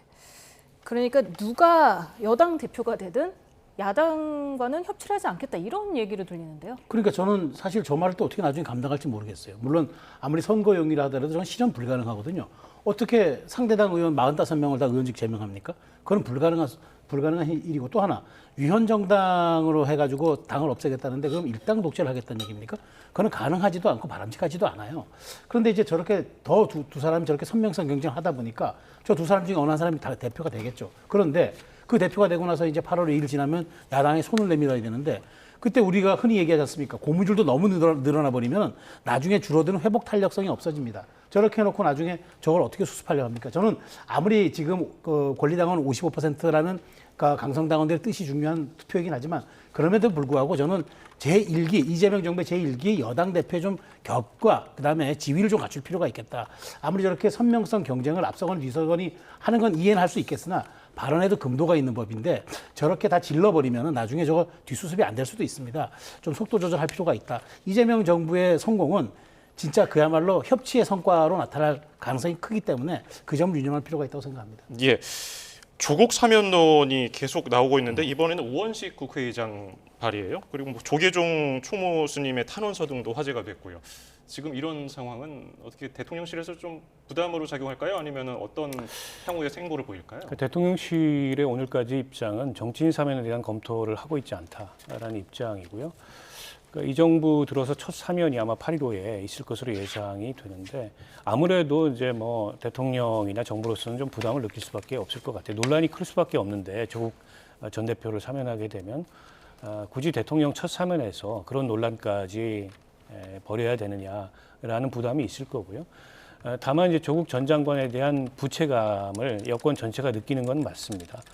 그게 이제 조국 전 장관 일가가 워낙에 강도 높은 수사를 받았고 부인 같은 경우에 뭐 거의 4년 가까운 옥고를 치르기도 했고 또 지난 총선에서 조국 혁신당이 등장함으로써 총선의 분위기가 많이 바뀌었던 것도 사실이거든요.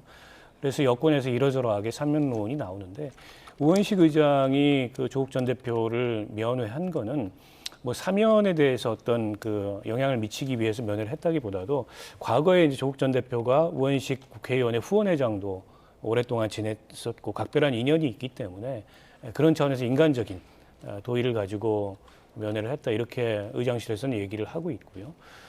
그리고 이제 종교계 원로나 이런 분들은 이제 국민통합 차원에서 이런저런 이제 사면을 거론하면서 조국 전 대표에 대한 사면론도 언급을 하는 게 아닌가 싶은데요.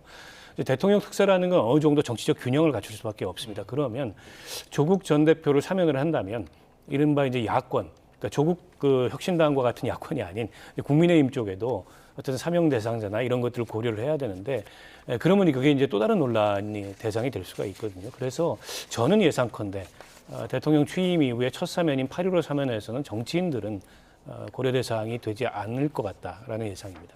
예. 그리고 조금 전에 언급된 여론조사 정보를 고지해드리겠습니다. 리얼미터가 에너지경제신문 의뢰로 지난 21일에서 25일 전국 만 18세 이상 유권자 2,508명을 대상으로 조사한 결과 이재명 대통령의 국정수행평가 응답은 61.5% 잘하고 있다로 나타났는데요. 무선 자동응답 전화설문 조사 방식으로 이루어졌고요. 표본 오차는 95% 신뢰 수준의 플러스 마이너스 2%포인트입니다. 기타 자세한 내용은 중앙선거 여론조사 심의위원회 홈페이지를 참고하시기 바라겠습니다. 지금까지 박원석 전 의원, 최수영 정치평론가였습니다. 두 분 감사합니다. 감사합니다.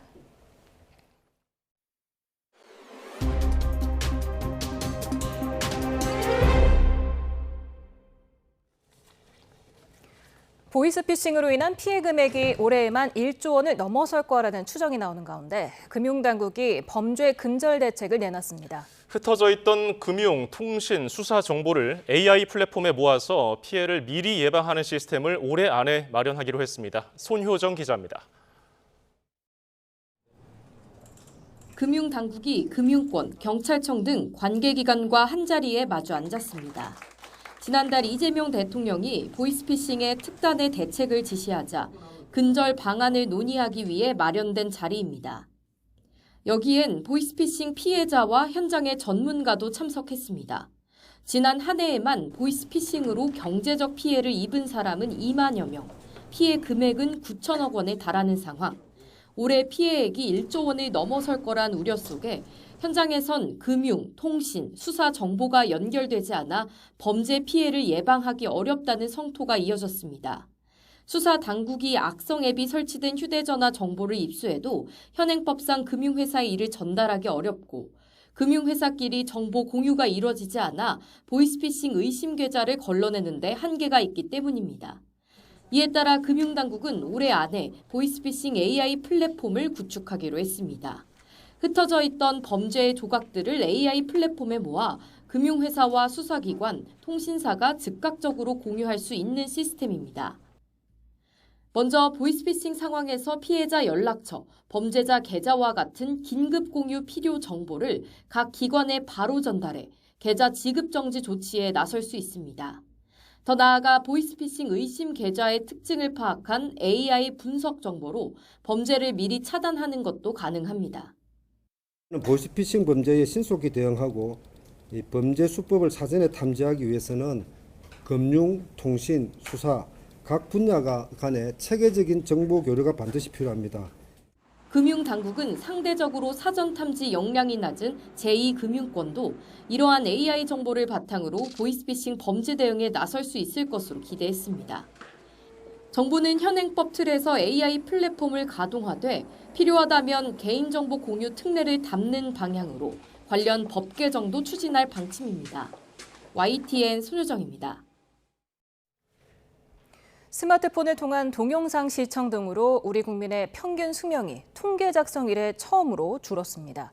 통계청의 2024년도 생활시간 조사 결과를 보면 10살 이상 우리 국민의 평균 수명 시간은 8시간 4분으로 통계 작성이 시작된 1999년 이후에 처음으로 줄었고 잠을 못 이룬 사람 비율도 11.9%로 모든 연령층에서 상승했습니다. 동영상 시청 등 미디어를 이용하는 하루 여가 시간은 2시간 43분으로 5년 전보다 17분 늘었는데 이 가운데 스마트폰이나 태블릿 PC 등 ICT 기기 사용 시간이 1시간 8분으로 2배 늘었습니다. 프로야구 선수 가운데 틈틈이 책을 읽으며 마음의 근력을 키우는 선수들이 늘고 있습니다. 냉혹한 승부의 세계에서 멘털 관리와 창의성에 큰 도움을 받고 있다고 하는데요. 두산의 오명진, 한화 문현빈 선수를 소개합니다. 이경재 기자가 보도합니다.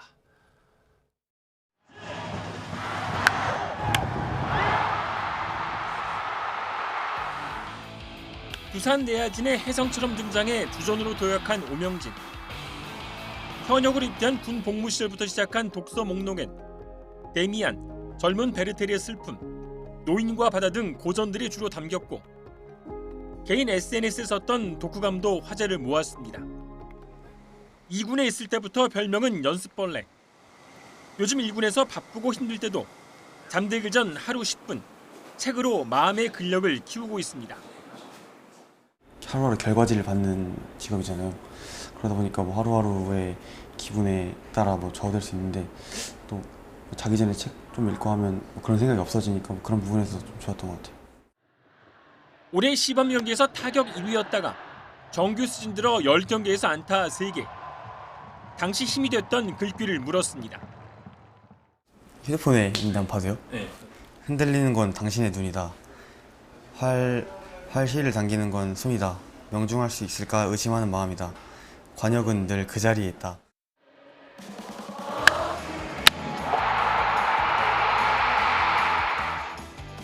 한화뿐 아니라 리그를 대표하는 외야수로 성장한 문현빈도 늘 책을 가까이 두는 선수로 유명합니다. 역시 매일 읽는 책에서 멘탈 관리뿐 아니라 창의성도 얻습니다. 다른 사람들이 쓰는 글귀나 이런 마인드를 보면서 나도 좀 이렇게 저렇게 해봐야겠다 라는 거에 대입을 많이 해봤던 것 같아요. 야구를 하면서 좀 틀에 벗어나서 다른 거 생각해보면서 더 다양하게 야구를 생각하면서 할 수 있었던 것 같아요. 만년 하위권에서 거짓말 같은 우승 드라마를 쓰고 있는 한화. 그리고 후반기 대반전에 도전하는 두산의 더가웃 온도를 물었더니 야구 잘하는 두 문학 청년은 똑같은 답변을 내놓았습니다. 온도요? 100도인 것 같아요. 펄펄 끓고 있는 것 같아요. 끓을 것 같습니다. 100도 정도. 네. YTN 이경재입니다. 전국이 폭염경보로 뒤덮인 가운데 오늘도 극한의 폭염이 기승을 부렸습니다.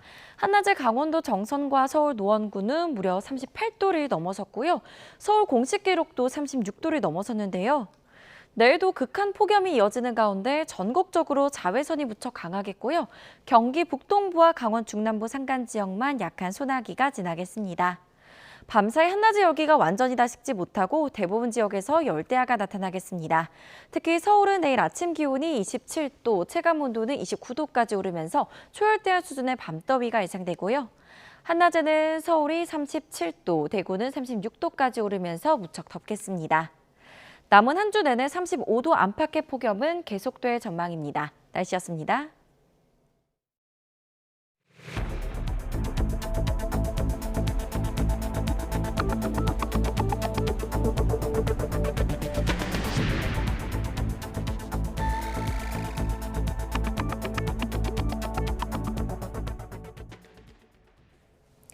오늘도 서울 등 전국 곳곳에서 사람의 체온으로 또는 극한 폭염이 기승을 부렸습니다.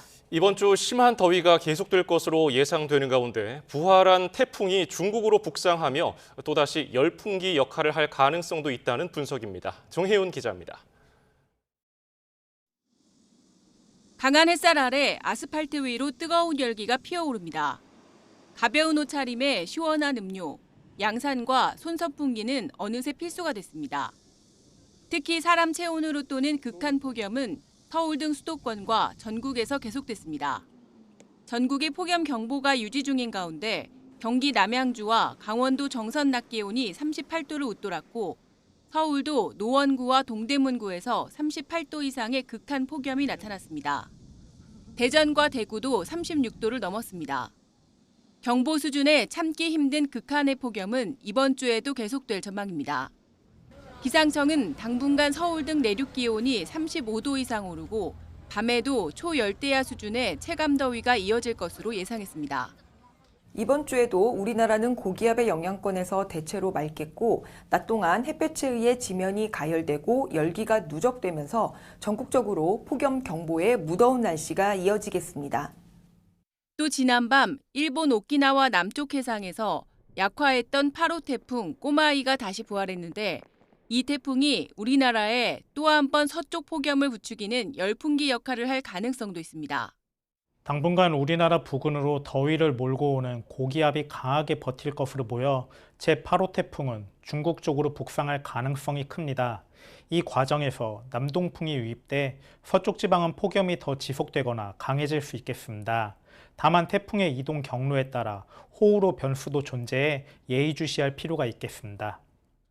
전문가들은 폭염을 부추긴 태풍이 중국에 상륙한 뒤 다음 달 초반에는 우리나라에 또다시 호우 구름을 몰고 올 가능성이 있다며 반복되는 폭염과 호우에 대비해야 한다고 강조했습니다. YTN 정혜윤입니다.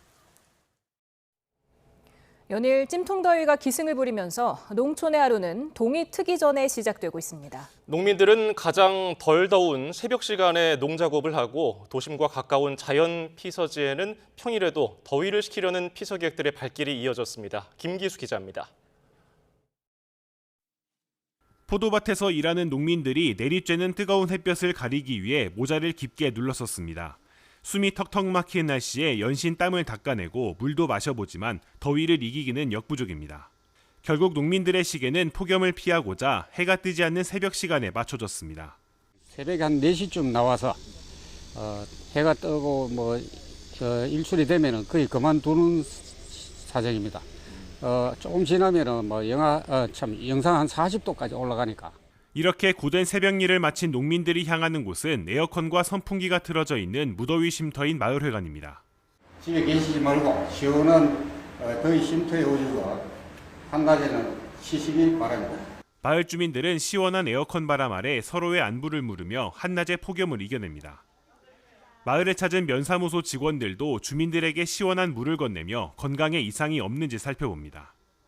선사시대 동굴인 청석굴은 이른 아침부터 피서객들로 북적입니다. 에어컨처럼 차가운 바람이 동굴 안쪽에서 자연스럽게 불어옵니다. 동굴 안쪽에서 밖으로 나와봤는데요. 안경에 김이 서릴 만큼 온도차가 나는 것을 볼 수 있습니다. 동굴을 찾은 피서객들은 한여름 속 서늘함이 신기하기만 합니다. 너무 더운데 안에는 진짜 에어컨 켜놓은 것 같이 진짜 시원하고 가만히 있으니까 진짜 추울 정도로 너무 좋았습니다. 이처럼 폭염이 절정에 달하면서 정부도 가용자원을 총동원하는 총력 대응에 나섰습니다. 특히 온열 질환에 무방비로 노출된 농민과 야외 근로자들을 위해 낮 시간 휴식을 유도하고 취약계층에 대한 예찰 활동을 한층 강화하기로 했습니다. YTN 김기수입니다. 기록적인 폭염이 이어지는 가운데 서울 지하철 일부 역사가 최고 40도에 육박하는 찜통 상태인 것으로 나타났습니다. 서울시의회 김지향 의원실에 따르면 냉방시설이 없는 옥수역과 성수역 등 지상 역사는 한낮에 39도 이상을 기록했고 지하 역사도 대부분 30도를 넘어섰습니다. 이는 서울 지하철의 냉방 가동 기준인 29도를 훌쩍 넘는 수준으로 외부 기온보다 역 내부가 더 뜨거운 곳이 많았습니다. 언론사 단전 단수 지시 등에 연루된 이상민 전 행안부 장관에 대해 내란 특검이 구속영장을 청구했습니다. 특검이 내란 중요 임무에 종사한 혐의로 구속영장을 청구한 만큼 나머지 국무위원 수사도 영향을 받을 전망입니다. 한동호 기자입니다. 비상계엄 관련 내란과 외환 혐의를 수사하는 조은석 특별검사팀이 이상민 전 장관에 대해 구속영장을 청구했습니다. 19시간에 달하는 마라톤 조사 끝에 신병 확보 절차에 돌입한 겁니다.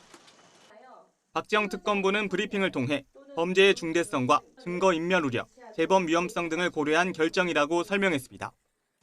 이 전 장관에게 적용된 혐의는 내란 중요 임무 종사와 직권남용, 위증죄입니다. 먼저 특검은 이 전 장관이 주요 언론사 단전, 단수 조치를 소방과 경찰에 지시한 것으로 의심하고 있습니다. 관련 지시를 윤석열 전 대통령으로부터 받은 뒤 경찰청장과 소방청장에게 잇따라 전화해 관련 내용을 하달했다는 겁니다. 주요 언론사에 대한 단전 단수를 할 때 소방청이 협조해라 이런 지시 있었습니까? 약간 그런 뉘앙스였어요. 이 전 장관은 지난 2월 윤 전 대통령 탄핵 심판에 나와서도 관련 지시를 내린 적이 없다고 부인했지만 언론이나 이런 데서 일부 보도되는 것처럼 제가 소방청장에게 단전 단수를 지시한 것이 아닙니다. 특검은 이 전 장관 주장과 배치되는 내용의 대통령실 CCTV 영상 등을 확보한 상태입니다. 이에 따라 이 전 장관이 헌재에서 거짓 증언을 한 것으로 판단, 위증 혐의를 함께 적용했습니다. 이 전 장관 구속영장 발부 여부가 한덕수 전 국무총리 등 다른 국무위원들의 신병 처리 방침에도 영향을 줄 것으로 보입니다. YTN 한동우입니다. 김건희 특검팀이 김 여사의 오빠 김진우 씨를 소환했습니다. 김진우 씨는 경기 양평군 공흥지구 개발 특혜 의혹의 중심에 있는 김 여사 일가의 가족회사 ESIND의 대표이사를 맡고 있습니다. 공흥지구 사업과 관련해서는 지난 2023년 사문서 위조와 행사, 위계에 의한 공무집행 방해 혐의로 기소돼 재판받고 있습니다. 윤석열 전 대통령이 내일로 예정된 김건희 특검 소환 조사에도 불응할 예정입니다. 구속으로 인한 건강 악화를 호소하고 있는데 특검 수사에 대한 불만도 배경에 깔린 것으로 보입니다. 이경국 기자입니다. 김건희 특검은 김 여사에게 다음 달 6일 출석해 조사받으라고 요구하며 윤석열 전 대통령에게도 함께 소환을 통보했습니다. 7월 29일 화요일 오전 10시에 피의자로 출석하라는 수사협조 요청서를 서울구치소장에게 송부하였습니다. 적용된 혐의는 공직선거법 위반. 특검은 윤 전 대통령이 명태균 씨로부터 무상으로 여론조사 자료를 받은 뒤 그 대가로 2022년 보궐선거 때 김영선 전 의원을 공천받게 해줬다고 의심하고 있습니다. 출석 의사를 밝힌 김 여사와 달리 윤 전 대통령은 소환 요구에 불응할 것으로 보입니다.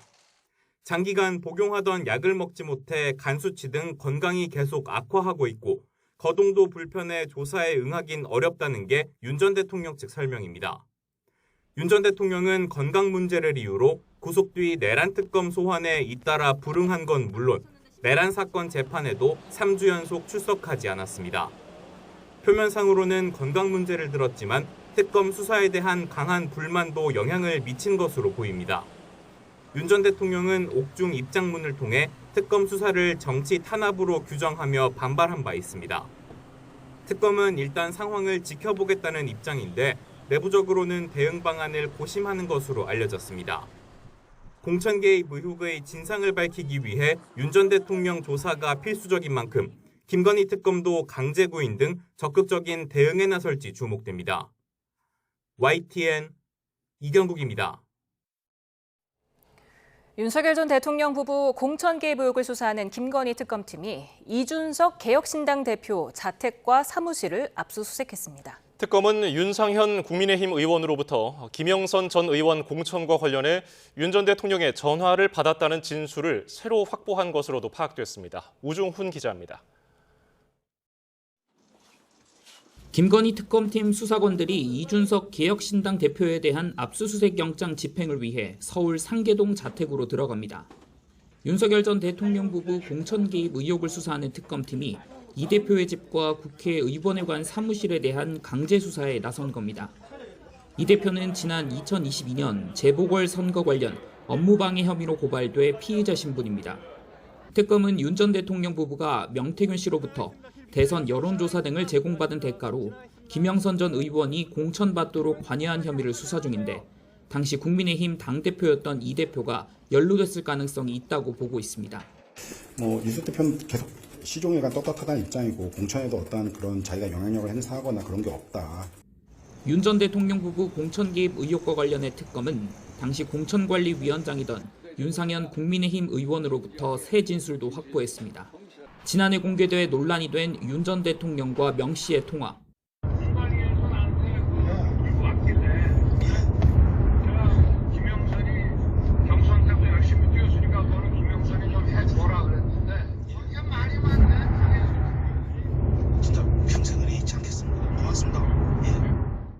윤 의원이 기존 입장을 뒤집고 특검 조사에서 이날 윤 전 대통령과 관련 논의를 했다고 말한 겁니다.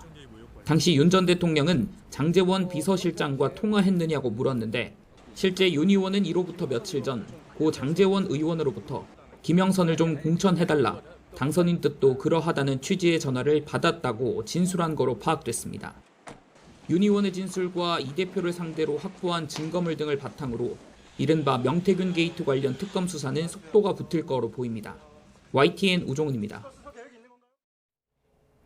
이준석 대표의 취임 첫날 이뤄진 압수수색에 개혁신당은 정치적 망신주기라고 강하게 반발했습니다. 특검 수사 대상에 오른 국민의힘 의원들은 무고죄, 맞고소를 거론하며 역공에 나섰지만 좁혀지는 수사망에 고심이 깊어지고 있습니다. 박정현 기자입니다. 1년 2개월 만에 지도부 복귀 첫날 새벽 전격적으로 이뤄진 특검 압수수색에 개혁신당 이준석 대표는 불편한 기색을 감추지 않았습니다. 전당대회 직후 관심이 집중되는 이때를 강제 수사 시점으로 정한 건 오해 소지가 다분하다는 겁니다. 굉장히 시기가 공교롭다. 현행범도 아니고 그런 상황에서 이렇게 급작스럽게 진행할 필요가 있느냐. 오해 살 일을 안 했으면 좋겠어, 특검이. 첫 공식 회의를 취소하고 긴급 기자회견을 연 지도부도 정치적 망신주기로 규정하며 수사가 아닌 정치를 해선 안 된다고 목소리를 높였습니다. 변호사의 조력을 못 받게 하려는 그런 의도가 있었지는 않았는가라는 충분한 의심이 들고요.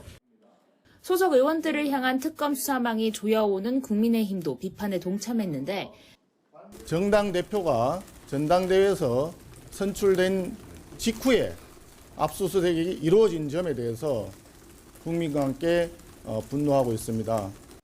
개혁신당은 즉각 선을 그었습니다. 자신들은 특검 수사를 통한 진상규명 필요성을 주장해온 만큼 국민의힘과 다르다는 겁니다. 관심을 좀 꺼주셨으면 좋겠습니다. 윤석열과 김건희 여사의 일탈 행위를 함께 해왔던 국민의힘의 주요 구성원들과는 완전히 다른 상황이다.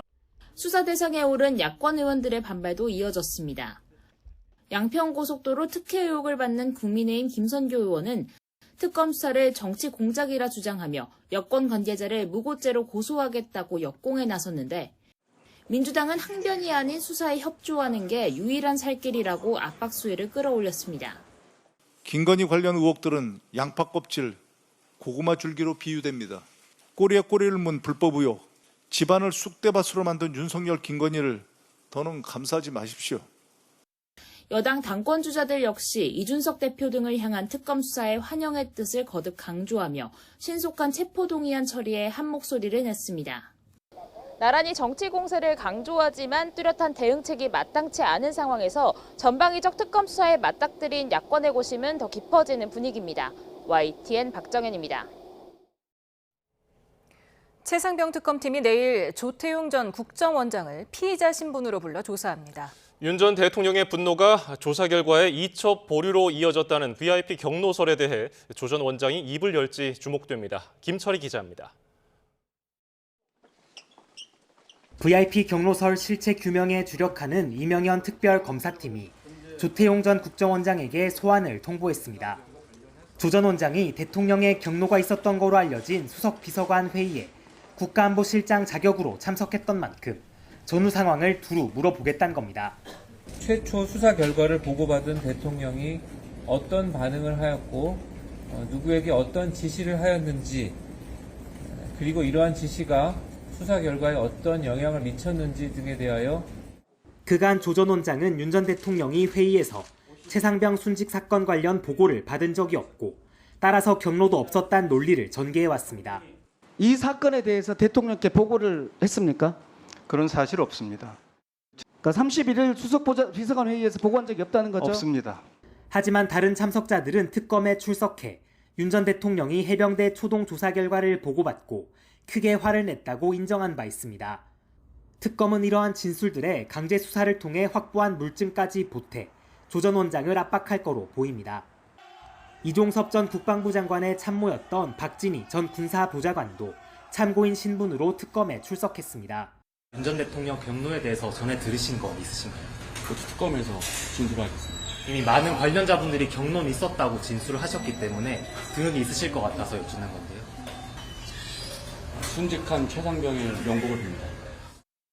박 전 보좌관은 중요한 기점마다 이 전 장관 등 핵심 피의자들과 긴밀한 연락을 주고받았던 거로 파악됐는데 특검은 이후 피의자 전환 가능성도 배제할 수는 없다고 설명했습니다. YTN 김철입니다. 더불어민주당이 일주일 뒤 7월 임시국회 마지막 본회의에서 노란봉투법과 상법 개정안 등 윤석열 정부가 제2요구권을 행사한 쟁점 법안을 대거 통과시키겠다고 예고했습니다. 야권은 기업 옥죄기를 본격화한다며 반발하고 있어 충돌이 예상됩니다. 강민경 기자입니다. 더 센 상법 개정안이 민주당 주도로 국회 법제사법위원회 소위 문턱을 넘었습니다. 7월 임시국회 마지막 본회의를 꼭 일주일 앞두고 여당이 속도전에 돌입한 겁니다. 자산 2조 원 이상 상장사의 집중투표제를 의무화하고 감사위원 분리선출을 확대하는 내용이 골자인데 모두 대주주의 힘을 빼는 방향입니다. 민주당은 윤석열 정부가 거부권을 행사했던 또 다른 법안, 이른바 노란봉투법도 당정과 소관 상임위를 잇따라 열며 막바지 정비를 마쳤습니다. 법 시행 유예기간을 늘리자는 정부의 중재안 대신 노동계가 지지하는 원안에 가깝게 법안을 통과시키는 쪽으로 방향을 잡은 상태입니다. 노란봉투법을 대선 공약으로 내세웠던 이재명 대통령이 최근 참모들에게 신속 입법을 당부한 걸로 알려진 만큼 더 미룰 이유가 없다는 게 민주당 입장입니다. 다음 과제인 검찰개혁에 화력을 집중하기 위해 쟁점 법안 처리를 서두른다는 해석도 나옵니다. 8월 4일 본회의에서 통과하는 걸 목표로 진행하고 있는 건가요? 저희들 목표로 진행을 할 겁니다. 국민의힘은 정부 여당이 대한민국 미래가 달린 한미 관세 협상에 집중하긴커녕 M1 기업 때려잡기에만 골몰하고 있다고 반발했습니다. 재계의 자율성을 침해하고 노조의 불법 파업을 종용하는 법안을 밀어붙인다는 논리에 더해 법인세 재인상 기류까지 묶어 공세 수위를 높였습니다. 지금 해야 할 일은 민노총 눈치 보기나 이념적 입법 강행이 아니라 한국 경제를 지키기 위한 통상 협상에 총력을 다하는 것입니다. 물론 의석수가 부족한 국민의힘 입장에선 입법을 막을 현실적인 수단이 없습니다. 야당은 방송 3법 등 쟁점 법안에 대해 무제한 토론, 필리버스터를 계획하고는 있지만 이마저도 민주당이 강제로 종결할 수 있어 임시 방편일 뿐입니다. YTN 강민경입니다. 다음 달 15일 광복 80주년에 이재명 대통령의 국민 임명식이 광화문 광장에서 개최됩니다. 각 분야를 이끈 국민 만여 명과 전직 대통령이 초청될 예정인데요. 윤 전 대통령 부부는 제외됐습니다. 홍민기 기자입니다. 윤석열 전 대통령이 파면된 이후 치러진 조기 대선에서 승리한 이재명 대통령. 선거 다음 날인 6월 4일 당선 확정과 함께 인수위원회도 없이 바로 임기를 시작했습니다. 국회에서 간소한 취임 행사만 치렀습니다. 희망의 새 나라를 위한 우리 국민의 준엄한 명령을 반드시 받들겠습니다. 새 정부 출범 이후 2달여 만인 오는 8월 15일 이 대통령의 정식 임명식이 개최됩니다. 대한민국의 상징적 공간인 광화문 광장에서 당일 저녁 8시부터 진행되는데 광복 80주년을 맞아 기획된 행사인 만큼 초청 인사의 면면엔 특별한 의미가 담겼습니다. 1945년 태어난 광복둥이와 1977년 한국 최초 에베레스트 등반대 등이 이름을 올렸습니다.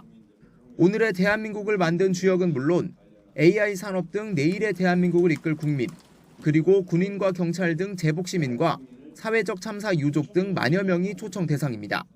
대통령으로서 주권자의 뜻을 받들어 대한민국을 선도국가로 발전시키겠다는 다짐을 하는 행사로 진행됩니다. 전직 대통령 내외에게도 모두 초대장을 보냈지만 구속된 윤석열 전 대통령과 특검 수사를 받는 김건희 여사는 제외됐습니다. 일반적인 대통령 취임식과 달리 해외 정상은 초대하지 않기로 했습니다. 이런 가운데 대통령실은 자녀 입시 비리 등의 혐의로 수감 중인 조국 전 조국혁신당 대표의 광복절 특별 사면 가능성에 대해선 일단 선을 그었습니다. 각계각층의 탄원서가 접수된 건 맞지만 대미 관세 협상 등 현안에 집중하느라 아직 검토하고 있지 않다고 설명했습니다. 다만 대통령실은 광복 80주년을 맞아 서민과 소상공인 등 생계형 민생사범에 대한 사면은 구체적으로 준비하고 있다고 밝혔습니다. YTN 홍민기입니다. 북한이 김여정 노동당 후보장 담화를 통해 새 정부의 대북 유화책을 평가절하하며 대화에 나설 뜻이 없다고 밝혔습니다. 이재명 정부 들어 첫 대남 메시지인데요. 이 대통령은 남북 간의 신뢰 회복이 중요하다고 말했고 정부도 평화 공존을 위한 정책을 계속 추진하겠다는 입장을 내놨습니다. 이종원 기자입니다. 김정은 국무위원장의 동생인 김여정 노동당 부부장이 대남 메시지를 담은 담화를 발표했습니다. 서울에서 어떤 정책이 수립되고 어떤 제안이 나오든 흥미가 없다며 한국과 마주 앉을 일도 논의할 문제도 없다는 게 공식 입장이라고 말했습니다. 새 정부의 대북 유화책에 대해선 성의 있는 노력으로 언급하면서도 평가절하했습니다. 특히 대북 방송 중단은 진작에 하지 말았어야 할 일을 가역적으로 되돌려 세운 것에 불과하고 새 정부의 대북 정책을 동족 흉내라고 비꼬기도 했습니다. 그러면서 새 정부 역시 한미 동맹에 대한 맹신 등 선임자와 조금도 다를 바 없다며 한미 연합연습 중단을 압박했습니다. 김 부부장의 담화는 이재명 정부 출범 50여일 만에 나온 첫 대남 메시지로 남북관계 개선 의지를 강하게 피력한 정동영 신임 통일부 장관의 본격적인 업무 개시에 맞춰 발표됐습니다. 북한이 적대적 독일 국가 관계를 재확인하고 있지만 특히 이재명 정부에 대해서 나름대로 자극적인 비판을 하고 있지 않다는 점에서 수위 조절의 의도가 담긴 것으로 분석합니다. 이와 관련해 이 대통령은 평화적 분위기 속에서 남북 간의 신뢰를 회복하는 것이 중요하다고 말했고 대통령실도 평화 정착을 위한 노력을 지속하겠다고 강조했습니다. 통일부 역시 일희일비할 일이 아니라면서 이런 평가도 동시에 내놨습니다. 이번 담화는 북한 당국이 이재명 정부의 대북 정책 방향을 예의주시하고 있다는 것을 보여준 것으로 평가합니다. 대북 확성기 심리전 방송 중단 등 이딴 유화적 손짓에도 북한이 대화 가능성을 일축하고 나서면서 새 정부에서도 당장은 남북관계 개선이 쉽지만은 않을 전망입니다. YTN 이종원입니다. 조현 신임 외교부 장관이 취임 후 첫 대면 회담으로 한일 외교장관 회담을 열기 위해 내일 일본을 방문합니다. 이번 회담에서는 한일 수교 60주년을 맞아 양국 관계 개선을 위한 다양한 분야의 협력 강화 방안이 중점 논의될 것으로 보입니다. 조 장관은 일본에서 1박 2일 일정을 마친 뒤 모레 미국으로 이동해 현지 시간 31일 마코 루비오 미 국무장관과 회담할 예정입니다. 의정 갈등이 마무리 단계에 접어든 가운데 병원을 떠났던 전공의들이 환자 단체를 찾아 처음으로 사과의 뜻을 밝혔습니다. 환자 단체는 전공의들에게 향후 정부 정책에 반대하기 위해 환자 생명을 담보로 걸지 않겠다는 약속을 해달라고 요구했습니다. 김주영 기자입니다. 한성존 대한전공의협의회 비상대책위원장이 서울 영등포구에 위치한 한국환자단체연합회 사무실을 찾았습니다.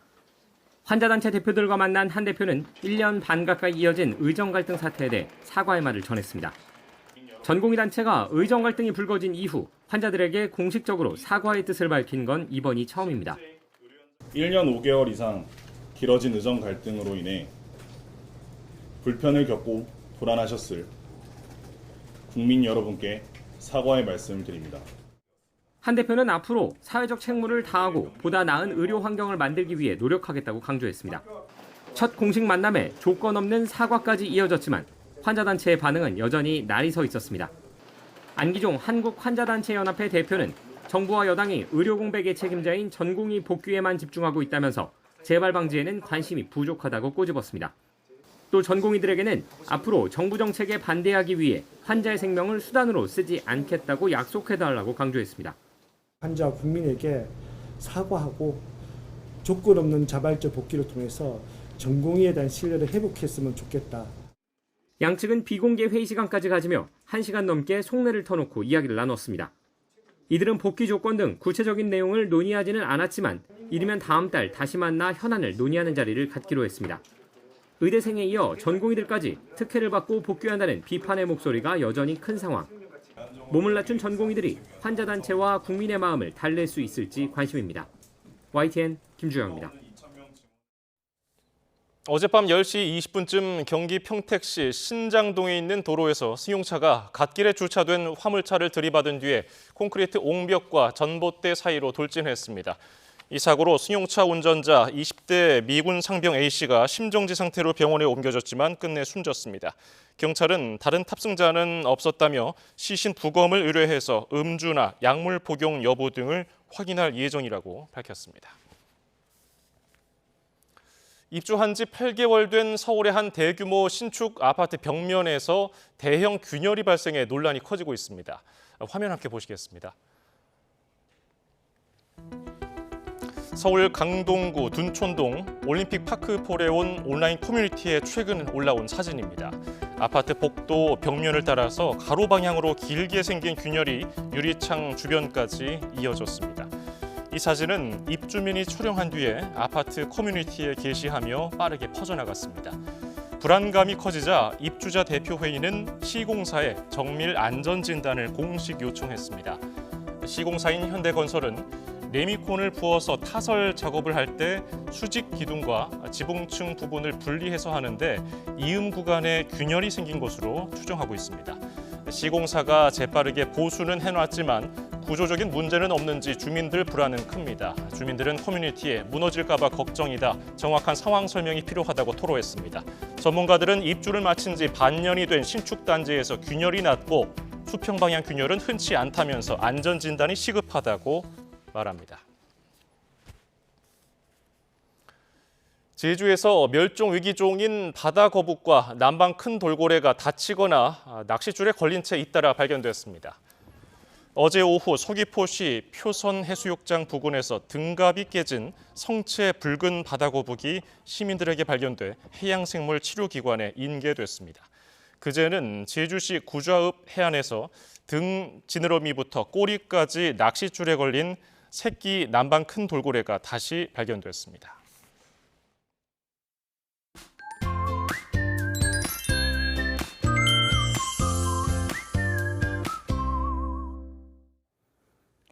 연일 가마솥 같은 더위가 기승입니다. 전국 대부분 지역에 폭염경보가 발령 중인 가운데 내일도 찜통 더위가 이어지겠습니다. 네, 우선 한낮의 열기가 밤더위로 이어지면서 오늘 밤 사이에도 대부분 지역에서 열대야 현상이 나타나겠습니다. 내일 아침까지 서울 27도, 대구 25도 이상을 유지하겠습니다. 한낮에는 서울과 대전 37도, 대구 36도, 광주는 35도까지 치솟겠습니다. 내일도 맑은 날씨 속에 자외선이 무척 강하겠습니다. 늦은 오후에는 경기 북동부와 강원 산간 지역에 소나기가 내리겠고요. 제주 해안과 남해안에서는 너울성 파도가 밀려들어 안전사고에 주의가 필요합니다. 당분간 맑은 날씨 속에 35도 안팎의 폭염이 이어질 전망입니다. 네, 이렇게 극심한 폭염이 계속되면서 하루 종일 에어컨을 켜고 생활하는 분들이 많으실 텐데요. 이런 환경에서는 냉방병에 걸릴 위험이 매우 커집니다. 맞습니다. 냉방병은 실내외 온도차가 심할 때 두통과 신경통, 위장장애 등으로 나타날 수 있어서 위험합니다. 냉방병을 예방하기 위해서는 급격한 온도 변화를 막아야 하는데요. 실내 온도를 24도에서 25도 사이로 유지하는 게 좋습니다. 또 냉기 유지를 위해서 창문을 닫고 있기보다는 하루 3번 30분씩 환기를 하는 게 도움이 됩니다. 그리고 땀이나 물이 묻어 있을 때 에어컨을 쐬면 체온이 더 빠르게 떨어질 수 있어서 주의가 필요하고요. 따뜻한 물과 차를 마시는 것도 체온 조절에 도움이 된다고 하니까요. 올여름 냉방병에 걸리지 않도록 예방법을 잘 지켜주시기 바랍니다. 지금까지 날씨 캔버스의 김시아, 이혜민이었습니다. 오늘 뉴스플러스는 여기까지입니다. 시청해주신 여러분 고맙습니다.